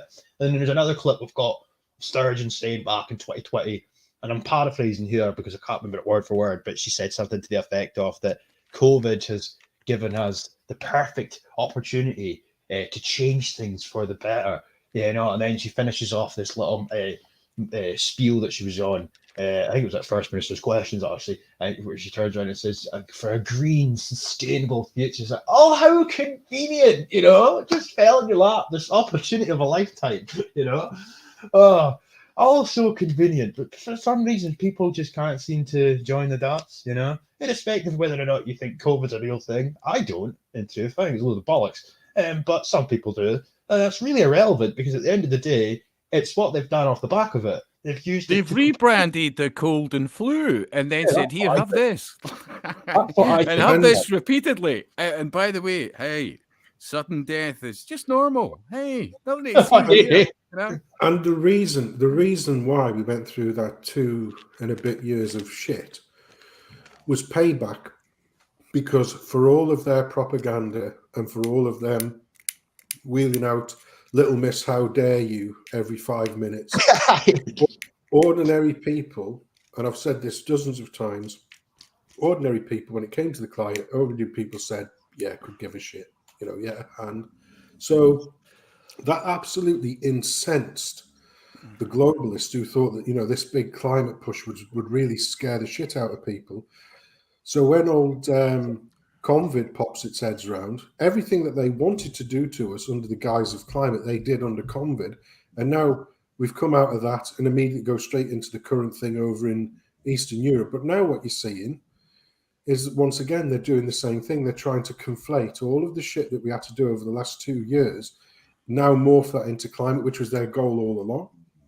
Like I say, the 2.5 years of COVID was because the climate thing had become a busted flush, but now they're restarting it up using all of the same tactics. And DJ's right, because there was a paper published in March where, from SAGE, the SAGE group, that actually said one of the big things that we need to do is to make sure that we have a consistent message across media outlets and, shit like that, and voice boxes, because without that, people might not take it as seriously as they should do. And that was all nudge unit bollocks. And like I say, SAGE, this action group or whatever it was supposed to have been, the advisory group, a third of their people were made up by behavioral psychologists and social engineers. You know, for an illness, what do we need those for? Why do we need those? Well, this is why it was so important that everybody. I remember telling this to Bruce Scott. Oh God, about a year or two ago. I said, "Did you ever read that Hideous Strength by C.S. Lewis?" And he went, "Probably years ago, Scott." He says, "I'll go and read it again." And he came back to me with, "Fucking hell!" And I went, "Yeah." I said, "And remember that was from what, round about the 40s, you know." And of course, remember within that Hideous Strength, the book, and really everybody should read it. They were talking about the nice. Well, what have we got in England? The nice. You know, type it in, nice, and it was based on where they could. I mean, this guy could see way ahead. You know, you know what I'm talking about with the nice, don't you? You know that. Oh fuck it, I'll have to type it in myself. 1 second. The National Institute for Health and Care Excellence, but that wasn't what it was called, and wasn't what it was meaning in that book. But I would say it's a book everybody should read, because you have to realize that this was decades ago he was telling you about this. And of course, we're talking about, they didn't term it nudge units, but there was departments and places within universities that had a view that, and what they were doing in that book was very much what you're seeing happening now. I mean, seriously. It's astounding how many times they were telling us through the years, but they knew that the continual dumbing down of the public to such a point they become so apathetic. I mean, really, seriously. I mean, it's astounding what people will prioritize as regards this TV. Or I mean, honestly, I can confidently tell you, I could probably not even work a remote control these days. and I have no shame in saying that. You know, I find it painful sometimes even going to see, you know, relatives and friends, because they're so addicted to their head in their phones or whatever they're watching, and subscriptions to Netflix and whatever else, and they just don't seem to care. There's far less interaction socially than there used to be. So, and of course, as we discussed on a previous hangout, there's far less people reading, you know. So this is the net result of dumbing down. And you remember, Sensum, when we were talking about, well, Gen X, and, you know, when we were still getting the belt and all the rest of it, the characters were just phenomenal. We still had phenomenal teachers that were genuinely interested in giving you a heads up, an education, a chance for a future. It's been turned into this shit show of fancy dress and kindergarten mindset. I can honestly say every single teacher I had, even the English teacher I didn't get on, gave me a great education. So that was from infants all the way through to college. You know, I had great teachers all the way through, and I still know them. I still know every single one of their names. And I just went through a bog standard bloody comprehensive school. It wasn't same here. I went to, what was it? Clarmiston Primary, Orwell Primary in the centre of Edinburgh. That was an education in itself. I moved out to Dalkeith. That was before that I went to Royal High, which is comprehensive. Then I went to Dalkeith High, which no longer exists, St David's High, and then of course Fettes. So yeah, I got the cane and the cosh. You know, people were seriously much hardier. I mean, honestly, getting the belt was like a rite of passage. You know, I mean, you were shitting yourself the first time, but you go over it kind of quickly. But you realized there was, I mean, the banter you used to have with teachers, even at the risk of that, was worth it. You know, that kind of spark is few and far between these days. Well, like I say, I was sort of, you know, I was pretty square at school, to be honest. I wasn't like a bloody snot rag or out like that. You know, I was just one of the sort of ordinary folk who just sort of kept their head down, did as they were told, basically. And every now and again, you'd chance your arm, particularly with an English teacher that didn't like you and you didn't like him. It was the one and only time I ever got sent to the headmaster was off the English teacher, and like I say, you're bricking it when you get there because it's still had the cane and everything. But now, well, I had a very good headmaster. He was from sports. He was sort of a sports teacher. That was his background. So he was, he didn't sort of, he wasn't sort of one of these libos. It was sort of, yeah, well, toughen up, shitbag, and just get on with it. But like I say, when I would say that the teachers of that time would have been in the vast majority left leaning. But when you're being taught things about history, it wasn't like, oh, this is your history and it's completely shit. It's the worst thing in the world ever. It was like, because when we were there, we still had the old atlases and that. And you used to open up the center page, which was like the world map view, and it was 2/3 pink. And it was like, big letters for the British Empire. I was like, hey, look at this. They were at least teaching history. I mean, as far as I'm hearing lately, they're not even teaching them the world wars by and large, or history more than a decade or two by and large ago, unless, of course, it points out that we were bad people years ago. You know what I mean? It's astounding, and I'll be honest, I wouldn't say that I vastly enjoyed being at school. On reflection, as many people could say, hindsight and all the rest of it, if you knew then what you know now, you would have absolutely had a different plan. Oh, for sure. Yeah. But I definitely still think that these teachers, even if you didn't like some of them, were deliberately toughening you up to give you a chance at life. Because everybody, I'm not saying everybody, that's not fair, but many people just burst into tears these days about anything. It's just, even if you say to somebody young, look, you need to put on some weight, come on. They'll burst into tears. You can't see this stuff now. I mean, it's nuts. We have become a nation of weak-minded imbeciles in the most part, and that, once again, that's by design. What they have to do is they have to frame everybody's existence in terms of how much of a victim you are. So everybody's a victim of some description or another, but some people are more victimized than others, and therefore their positioning on the totem pole of victimhood is higher than you. Yeah. So basically, if you're a young, white, straight Christian lad, you're not even on the totem pole. You're nowhere. But then you sort of say, oh well, you're gay. Oh right, well that gets you a leg up on the totem pole.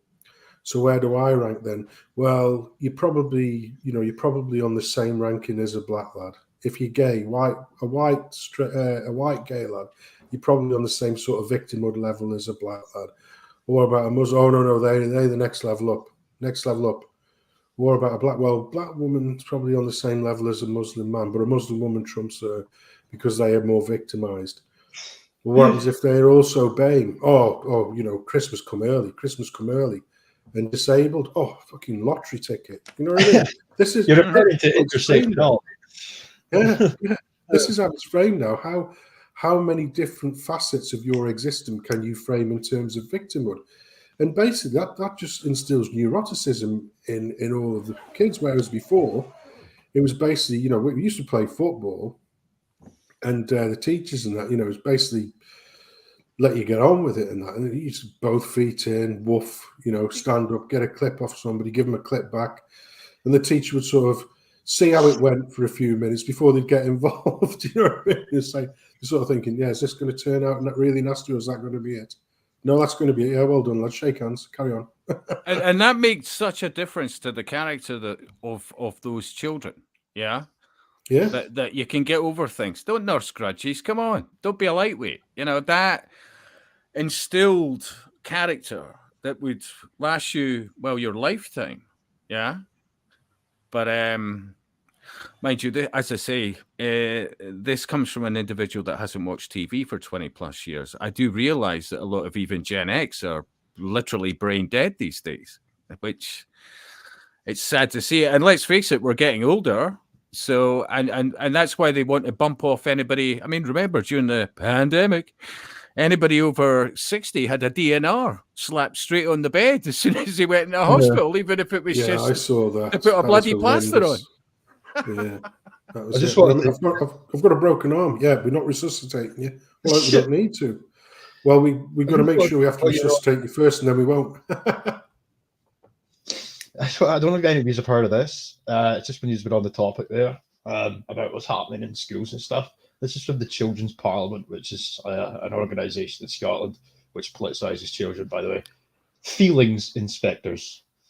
Positive mental health and the language skills. Feelings. The language skills and relationships to manage and bounce back from the adversity is a basis for a good childhood. Members of the Children's Parliament have been working to create a new resource to support adults and children learn about and build positive mental health and well-being, all through the lens of children's human rights. The result is the Feelings Inspector program that adults, professionals, and parents and children can use together to build understanding, knowledge, and relationships and tools for good mental health. The Feelings Inspector resource will soon be available in digital formats. Can't wait. And then just this bit here, make learning about mental, emotional, and physical well-being a regular part of timetable classes. Listen to children's experiences and feelings through regular check-ins. Talk about feelings and learn how to manage emotions. It should be like this for all children, not just when a great teacher thinks it's a good approach. I mean... Yeah, but think about that. Think of the wording of that. And it is a type of neuro-linguistic programming. Because what should be about is right and wrong. None of this your truth crap. There's either truth or there's fiction. That's it. And feelings, I feel offended. And remember, people are now apparently going to jail based on the fact that you hurt somebody's feelings. Are you fucking kidding me? I know.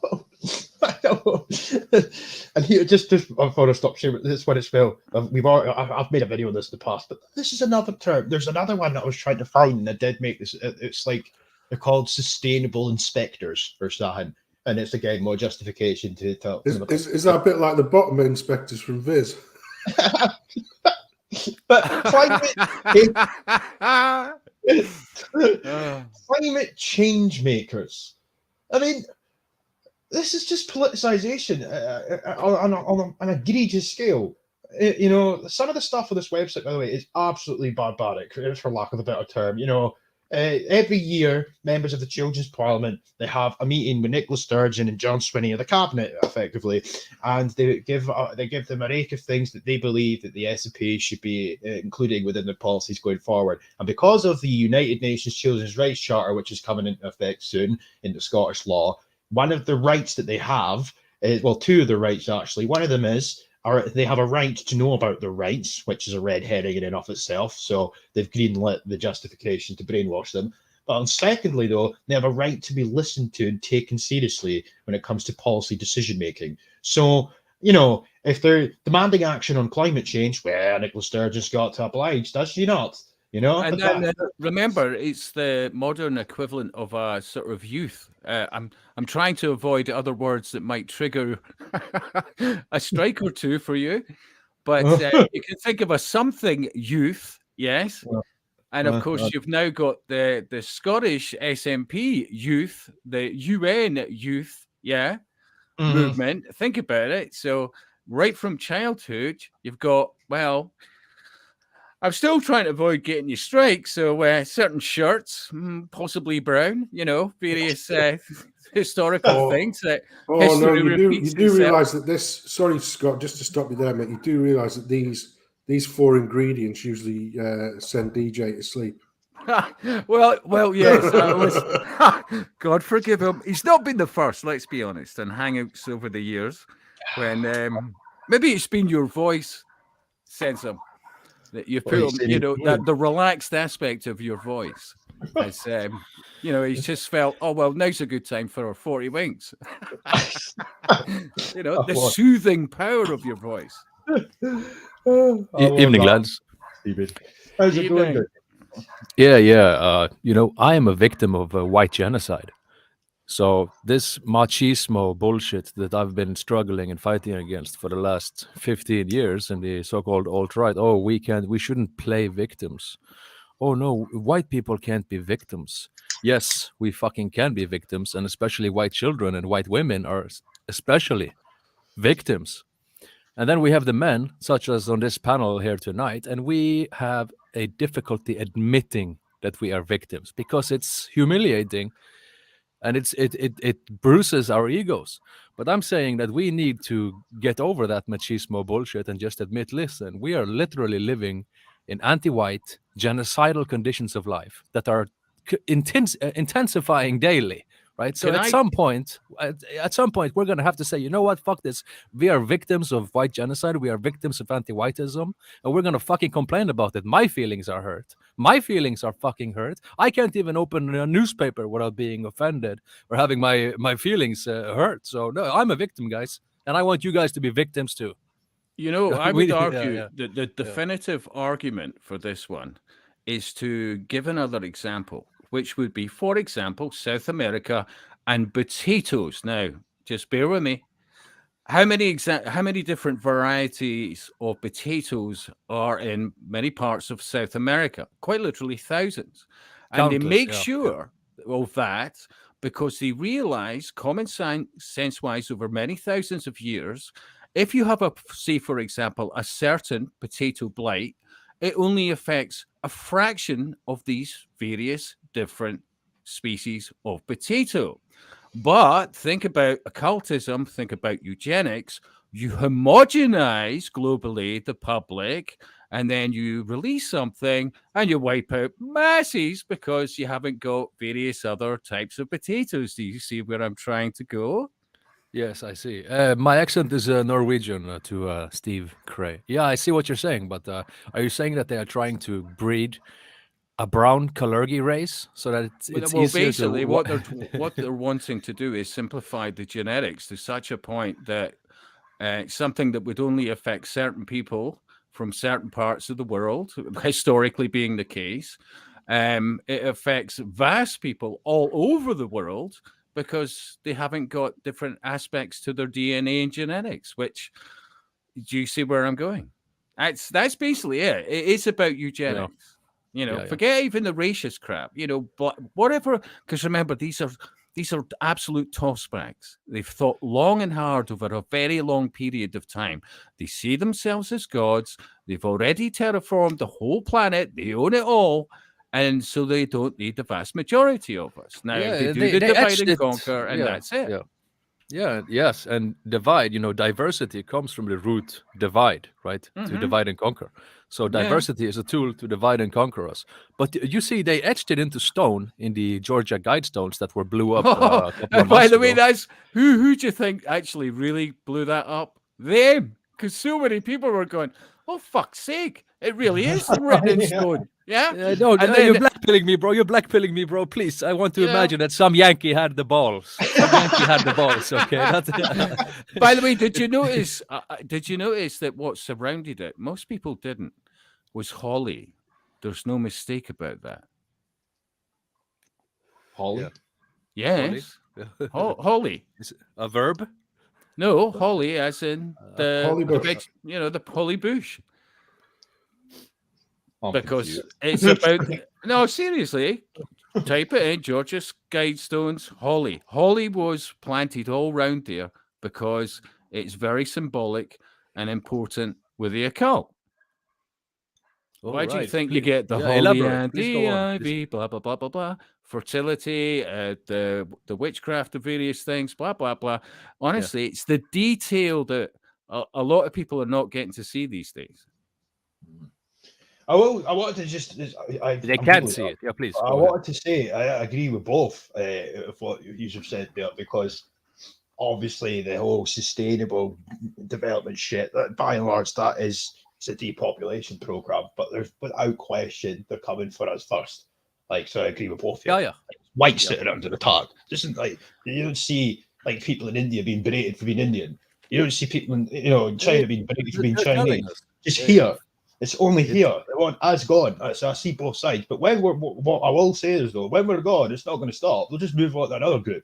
But we They'll are end up, believe me, they'll end up killing themselves over Good. time. Seriously. If you look at them and research them long enough, you realize that you can come to no other conclusion, which actually goes back to that hideous strength, C.S. Lewis. Really smart guy, like seriously smart guy. But yeah, absolutely. Look, they can't change their nature. They can't. So they'll never stop killing. And to the point of each other. I mean, seriously, they're a death cult. You can't negotiate with cancer, okay? I try to tell these people, listen, cancer, your cancerous activity is going to kill yourself. You are going to die with the rest of the body. What are you doing? And they just, I'm the satanic, sadistic globalists. Diversity is our strength. Like, you cannot fucking negotiate with these people. And I don't know how much more we can say on YouTube, but yeah. Well, I know. Resisting the lies is just, it's a DJ, isn't it? It's DJ. Yeah, that's what I go by. He was pointing out that he's managed to get, what was it, 17,000 views this month. Fair play to you. Yeah. I know. You know, I used to get that in the fucking day, my first channel. I miss those days, I really do. But yeah, fair play to you, matey, and well worth it. Absolutely. I mean, it's an easy share, you know? My channel is doing quite well at the moment. It has to be fair, it has to be said, and it's not even just because I've uploaded a rake of videos this month from the conference now, because quite a lot of them don't even have that many views. But somebody's sharing my stuff somewhere. You saved me so much time, honestly. You saved me honestly. I'm like, oh, what's he put up this time? All right, okay, that's Rich Pickens right there, you know. And then I'll just say, all right, this is resisting the lies video, blah blah blah. Link underneath, shared, blah blah blah. But let me go into the detail on this one. Look at the fucking symbolism, blah, blah, blah. So, yeah, you help so many of us. Yeah. Well, I just uploaded a wee video there, actually, while you were all talking. It's only a minute long, but it was a clip that I've put on my Telegram before, but it's about behavioural change. Just members of the SCP. I am going to have to shut the stream down soon, because I do have work in the morning. But I don't know, for anybody that's not seen this before, you might not have yourself seen it, but... I mean, this is what we're talking about. Fucking behavioural change all the time. Everything's about, and then people don't realise as well when they're on about getting rid of cars. That's just another example of their bullshit. They say, "Oh, we need to get rid of cars because of CO2, etc." No, it's removing your right to private transportation, because it's totally unfeasible to imagine that there's going to be charging points for everybody in the country, you know, to have an electric car. It's totally unfeasible. What about people that live in blocks of flats? I mean, it's just total fucking nonsense. It's never going to happen. So the vast majority of people ain't going to have a car in the future. And why? It's the eradication of your right to private transportation. So you will be solely reliant on public transportation. That's why they continuously talk about public transportation, right? But I'll just share this quickly. As I say, it's only like a minute long. And I'll mute my mic and all. Actually, I should have done that first so it doesn't echo.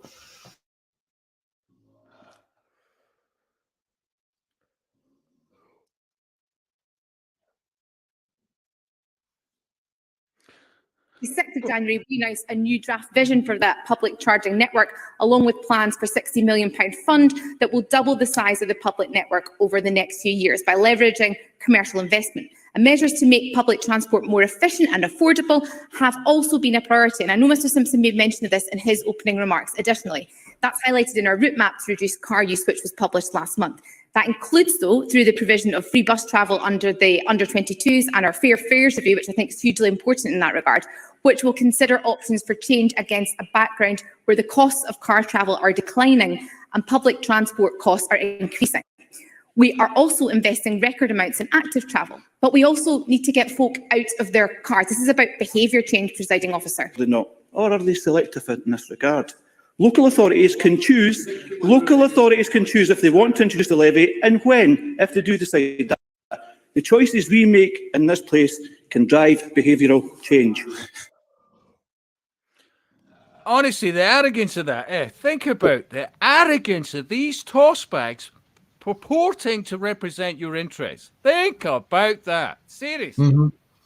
It's baffling. It's very, very surreal to sit and listen to them do this week in, week out, talking about us in such a manner, and then want to change your behaviour and stuff. Like, who the fuck are you? Like, I'll go where I want in my car, But they're going to make it too hard to drive your car with their manufactured cost of living crisis. You know what I mean? I filled my car up the other day, and it cost me nearly fucking £60. By the way, good bit of advice. Good bit of advice. No matter what car you're driving, go for the premium fuel. Now, it costs more, and most people will go to the supermarket, petrol stations, right? But you actually, even although it costs that extra to put in the car, you actually get a lot more miles to the gallon and less chance of fucking up your engine. Remember, they're on E10 now. Think about this. Bioethanol, this, that, and the next thing. And it will rot fuel lines and all the rest of it. And it is by design. So if you've got a car and you want to save yourself long-term grief and better mileage, go for the premium. I'm on diesel, which just sadly, diesel used to be fucking cheaper too. That's a joke. But the thing is, we're not going to be able to stop this encroaching enslavement because most people are slaves, natural slaves, as pointed out, as identified by Aristotle 2,400 years ago. Most of the people are literally repeater bots, slaves who are regurgitating whatever script is fed to them from perceived authority. And that's the reality that we are still in. And so democracy is a scam. Which goes back to the costumes. I mean, honestly, it's one of the fundamentals is when people start waking up and you say, do you want to fast track of that one? There is no waking up. People will never wake up. You cannot fix stupid is forever, right? You cannot teach the blind to see. And it's a caste system. You are born into your cognitive caste. It's a roll of the dice. And the people on this stream, you just happen to be in the top tier of cognition, right? And it's not something we should boast about or belittle other people because we didn't choose it. But this is the reality, and we need to start to learn how we need to manipulate the NPC masses, manipulate them through psychomimetic linguistics, right? Psychomimetic linguistics is a concept that I'm working on. You can go and look at my video, Racism, What Is It? And basically, we are being psychomimetically programmed to destroy ourselves with the weapon of mass destruction that is mass immigration, right? We can't say anything. We cannot say anything against it because earlier in the stream you were saying, "Oh, racist. What does racist mean?" They have a different definition every time, but the predominant definition of racist in this 21st century in Western civilization, the predominant definition of racist is white. It just means white. That's it. Anything that's white is racist, and we have to fix that racism with anti-racism, right? Anti-whiteism, mass immigration, white genocide. So anti-racism is literally genocidal. Yeah, thank you. Listen, I think it's good having you on. By the way, I like a lot of what you have to say, like the rest in here. But I would definitely say that still all to play for. Remember this. But I think it's more important that we fast track. I mean, I talk about Gen X as if we're the most wonderful fucking generation. We were lucky in certain respects, but I would still say previous generations in some respects were luckier than us. But I also think there is a spark within many of the young team, which is good to fucking see. Absolutely. Yeah. Because otherwise, what's the point of us being here? Think about that. Yeah, absolutely. And in our youngest generation, those between 0 and 15, it's already like 45-55% non-white. So, when you ask a real demographer, what matters in demography is the youngest cohort. And the youngest cohort is already, if not already, then on the brink of becoming majority non-native, non-white. So we are already deep into white genocide mode. So white genocide will continue to intensify. And white genocide is the fire that is fueled by anti-whiteism. Anti-whiteism portraying itself as anti-racism is what causes the white genocide. So the only way to stop white genocide is to call them anti-white. I've thought about this for over a decade. The solution is so simple. Just call them anti-white. And once you call them anti-white enough times, this starts to reverberate in our collective consciousness. That will neutralize the concept of anti-racism because people will be white emancipated and realize that, hey, anti-racist is just a code word for anti-white. You are fucking genociding us with so-called diversity. No, this is a scam. Diversity is white genocide. Anti-racist is a code word for anti-white. Just call them anti-white and win the fight. Yeah, no, I agree. I totally agree. I can't look. I can't disagree with what you're saying, but we are in, and I have to say fair play to your hangouts, especially of late, all of you, because you're just not fucking around anymore, you know.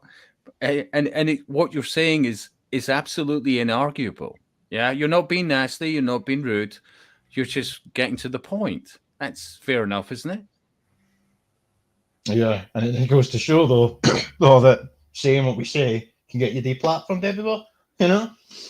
Oh, it will get you deplatformed. I mean, they have to, because if they don't deplatform you, then you will break the spell. And if you break the spell, then you will unslave our people. And of course, the parasite can't handle it. They will starve, right? They're vampires. So they have to shut us down and deplatform us. So we need to engage in a sophisticated approach, which, can't really be elaborated on fully on this platform. But you're on point. You're on point. Yeah, that's why I try to. Like I've been banned from BitChute for fuck's sake. BitChute. Look, you're a fucking hero. You got banned from BitChute. Fucking well played. But as always, I've toned it down a bit now. But I think people could like read between the lines what I'm saying more often than not. Because I don't just sit and make videos where I speak my opinion. 9 times out of 10, I'll bring stuff up on screen for people to see themselves. And I've made a concerted effort this year to change my approach completely and focus on the absolute disgusting stuff that's taking place in our schools. You know, my belief is that if you can wake up enough Scottish parents to what's going on, then that's a positive step in the right direction. Absolutely. And I am starting to make waves now. I've got speaking to people privately about they've taken all the information that I've managed to compile this year, and they're going to run with it as well. And they're quite media savvy. I'm hoping to get on to. I spoke to David Clues from UNN a couple of days ago via email. He says that he might have me on a show. Well, he didn't say he'll have me on a show at some point. So I'm starting to make waves now a bit, and that's all I'm in it for, really. I'm not in this for internet clout or anything. Remember to temper it with not everybody's your friend. That's all. Just remember that. I don't. It's like I just want this stuff out there, you know. Oh, look. Like, I mean, I've got a wee boy, you know. And there's plenty other people that are watching this stream now that have got kids and that. The thought of that disgusting shit targeting not just my son, anybody's children because they're white. I'm not fucking having it anymore. It's going too far. So something's got to give. Amen, brother. Amen. And that sort of righteous anger is what is required from all of the men of the West. Right? We have to be angry because our children are literally targeted with demonic, satanic, genocidal policies. Literally. It's not even an exaggeration. It sounds ridiculous when I say it, but it is literally true. Right? So we have every right to be righteously angry and have genuine wrath against these globalist demons. Yeah. Absolutely. Oh, I mean, I'm fucking sick of it. It just disgusts me. That's why I got so much disdain for the SNP, albeit I know they're just a puppet party like the rest, but it's the fact that they stand there every week and bullshit the people in Scotland into believing that they are something that they're not, when behind the scenes, if they're so confident of promoting critical race theory, just as one example, why don't you stand at your podiums and tell the public that's what you're doing? They don't. They call it anti-racism. Well, unlucky for them. Even if they do get my channel taken down, I've got channels elsewhere and I've got all the information. All year I've been watching these bastards and they're not getting away with it. I'm coming. It's the depth of the research, the quality of what you put together. That's commendable. That's what it's all about. Yeah? It's inarguable. Exactly. I mean, that's what I was saying earlier. And this isn't me blowing smoke up my own arse, but I can't really sit and watch somebody who just goes through. Like, I used to do it back 2016, 2017. Somebody just sitting there speaking their opinion on an article. That's boring to me now. I want to see what you're actually talking about. Find the information, put it on the screen. You know, that's because if you don't do that, people can just take what you've put out as, well, that's your opinion. Well, an opinion's one thing, but if the text is staring right in front of you, you can't deny it. You know? By the way, I'd say that for a few of the YouTubers in here. I mean, obviously, I don't have a skin in the game as regards YouTube, but I've had to go to Odyssey, which, by the way, I have to say, on the short time I've been back, it's been good. It's encouraging. So, yeah. But for you guys, the YouTubers, still in the game on YouTube, to all of you, I say fair play and just keep going. Seriously. Oh, I will until I get punted. But on that note, as I say, I've kind of ran over time a wee bit here, and I do have work in the morning, like, so Mhm. I've plugged Yeah. your channels, Cheers, guys. your channels in the comment section, but if you've got anything else you want to add before I wrap up, like, fire on. I'll come to you first, Sarama. Yeah, I would just say keep it simple. We have to appeal to the broad masses of our people. That means that even the double-digit IQs have to be furnished with memes that can be applied on the fly, in the field, and that will function under any circumstances. So just call them anti-white. Just call them anti-white and win the fight. Do not go gentle into that night, but rather call them great anti-white quote. Great and win the quote. fight. Yeah. Thank you. Thank you. Good night, gentlemen. No worries, Godgy. Sense him. Well, I did put up a new video, which is it's amassed a whole 119 views, and it's called on YouTube, Bono. boy. Yeah, and it's called Qui Bono, which is who benefits, and it's just a very simple equation that you can use to work out the Oh, truth. I still have to. I have to confess, I still have to share that. My apologies for not doing that earlier, but I had a wee bit flooding. So, but yeah, I'll get that shared tonight, matey. Yeah, that was a good There's bit. it there in the chat. And Sarama's gone. But what I would say is, mate, if you want to go out with a nice little outro video, is it Hamza Hates Pete? Sorry, is it Hamza Hates Pete? No. This is brand new. This is brand new. Music Okay. and everything by me. So you're more than welcome to go out with a nice video. Right. I want to fire it up like if you want, but I'll just oh for fuck's sake, I don't know what this is. But anything else you want to plug or whatever, Scott? I posted the channel in the chat. Like, that seriously is appreciated, DJ. Absolutely. Listen, don't get down. Seriously, to those listening, do not get down. Remember, you're not on your own. Seriously, you're not mad. You know, read, look after yourself, cook from scratch, and get better friends. Don't spend your time with fucking idiots. Honestly, if the people around you just suck the fucking life out of you, you remember you only have one fucking life. It's not about being hard, but it's about, staying sane in insane times. Oh man, I agree. And I just for myself, obviously, if anybody that follows my Telegram, I'm going to fire that in the chat actually because I don't know how many people are actually on Telegram, but I will do that. Then now, that's my Telegram. If anybody doesn't follow it, that's where I'm most active, really. But obviously, my news updates will be a bit slower this week because I'm, as I say, I'm working. But obviously, I'll be streaming same time again next Sunday till Scott Sarama returns. This is where we will be.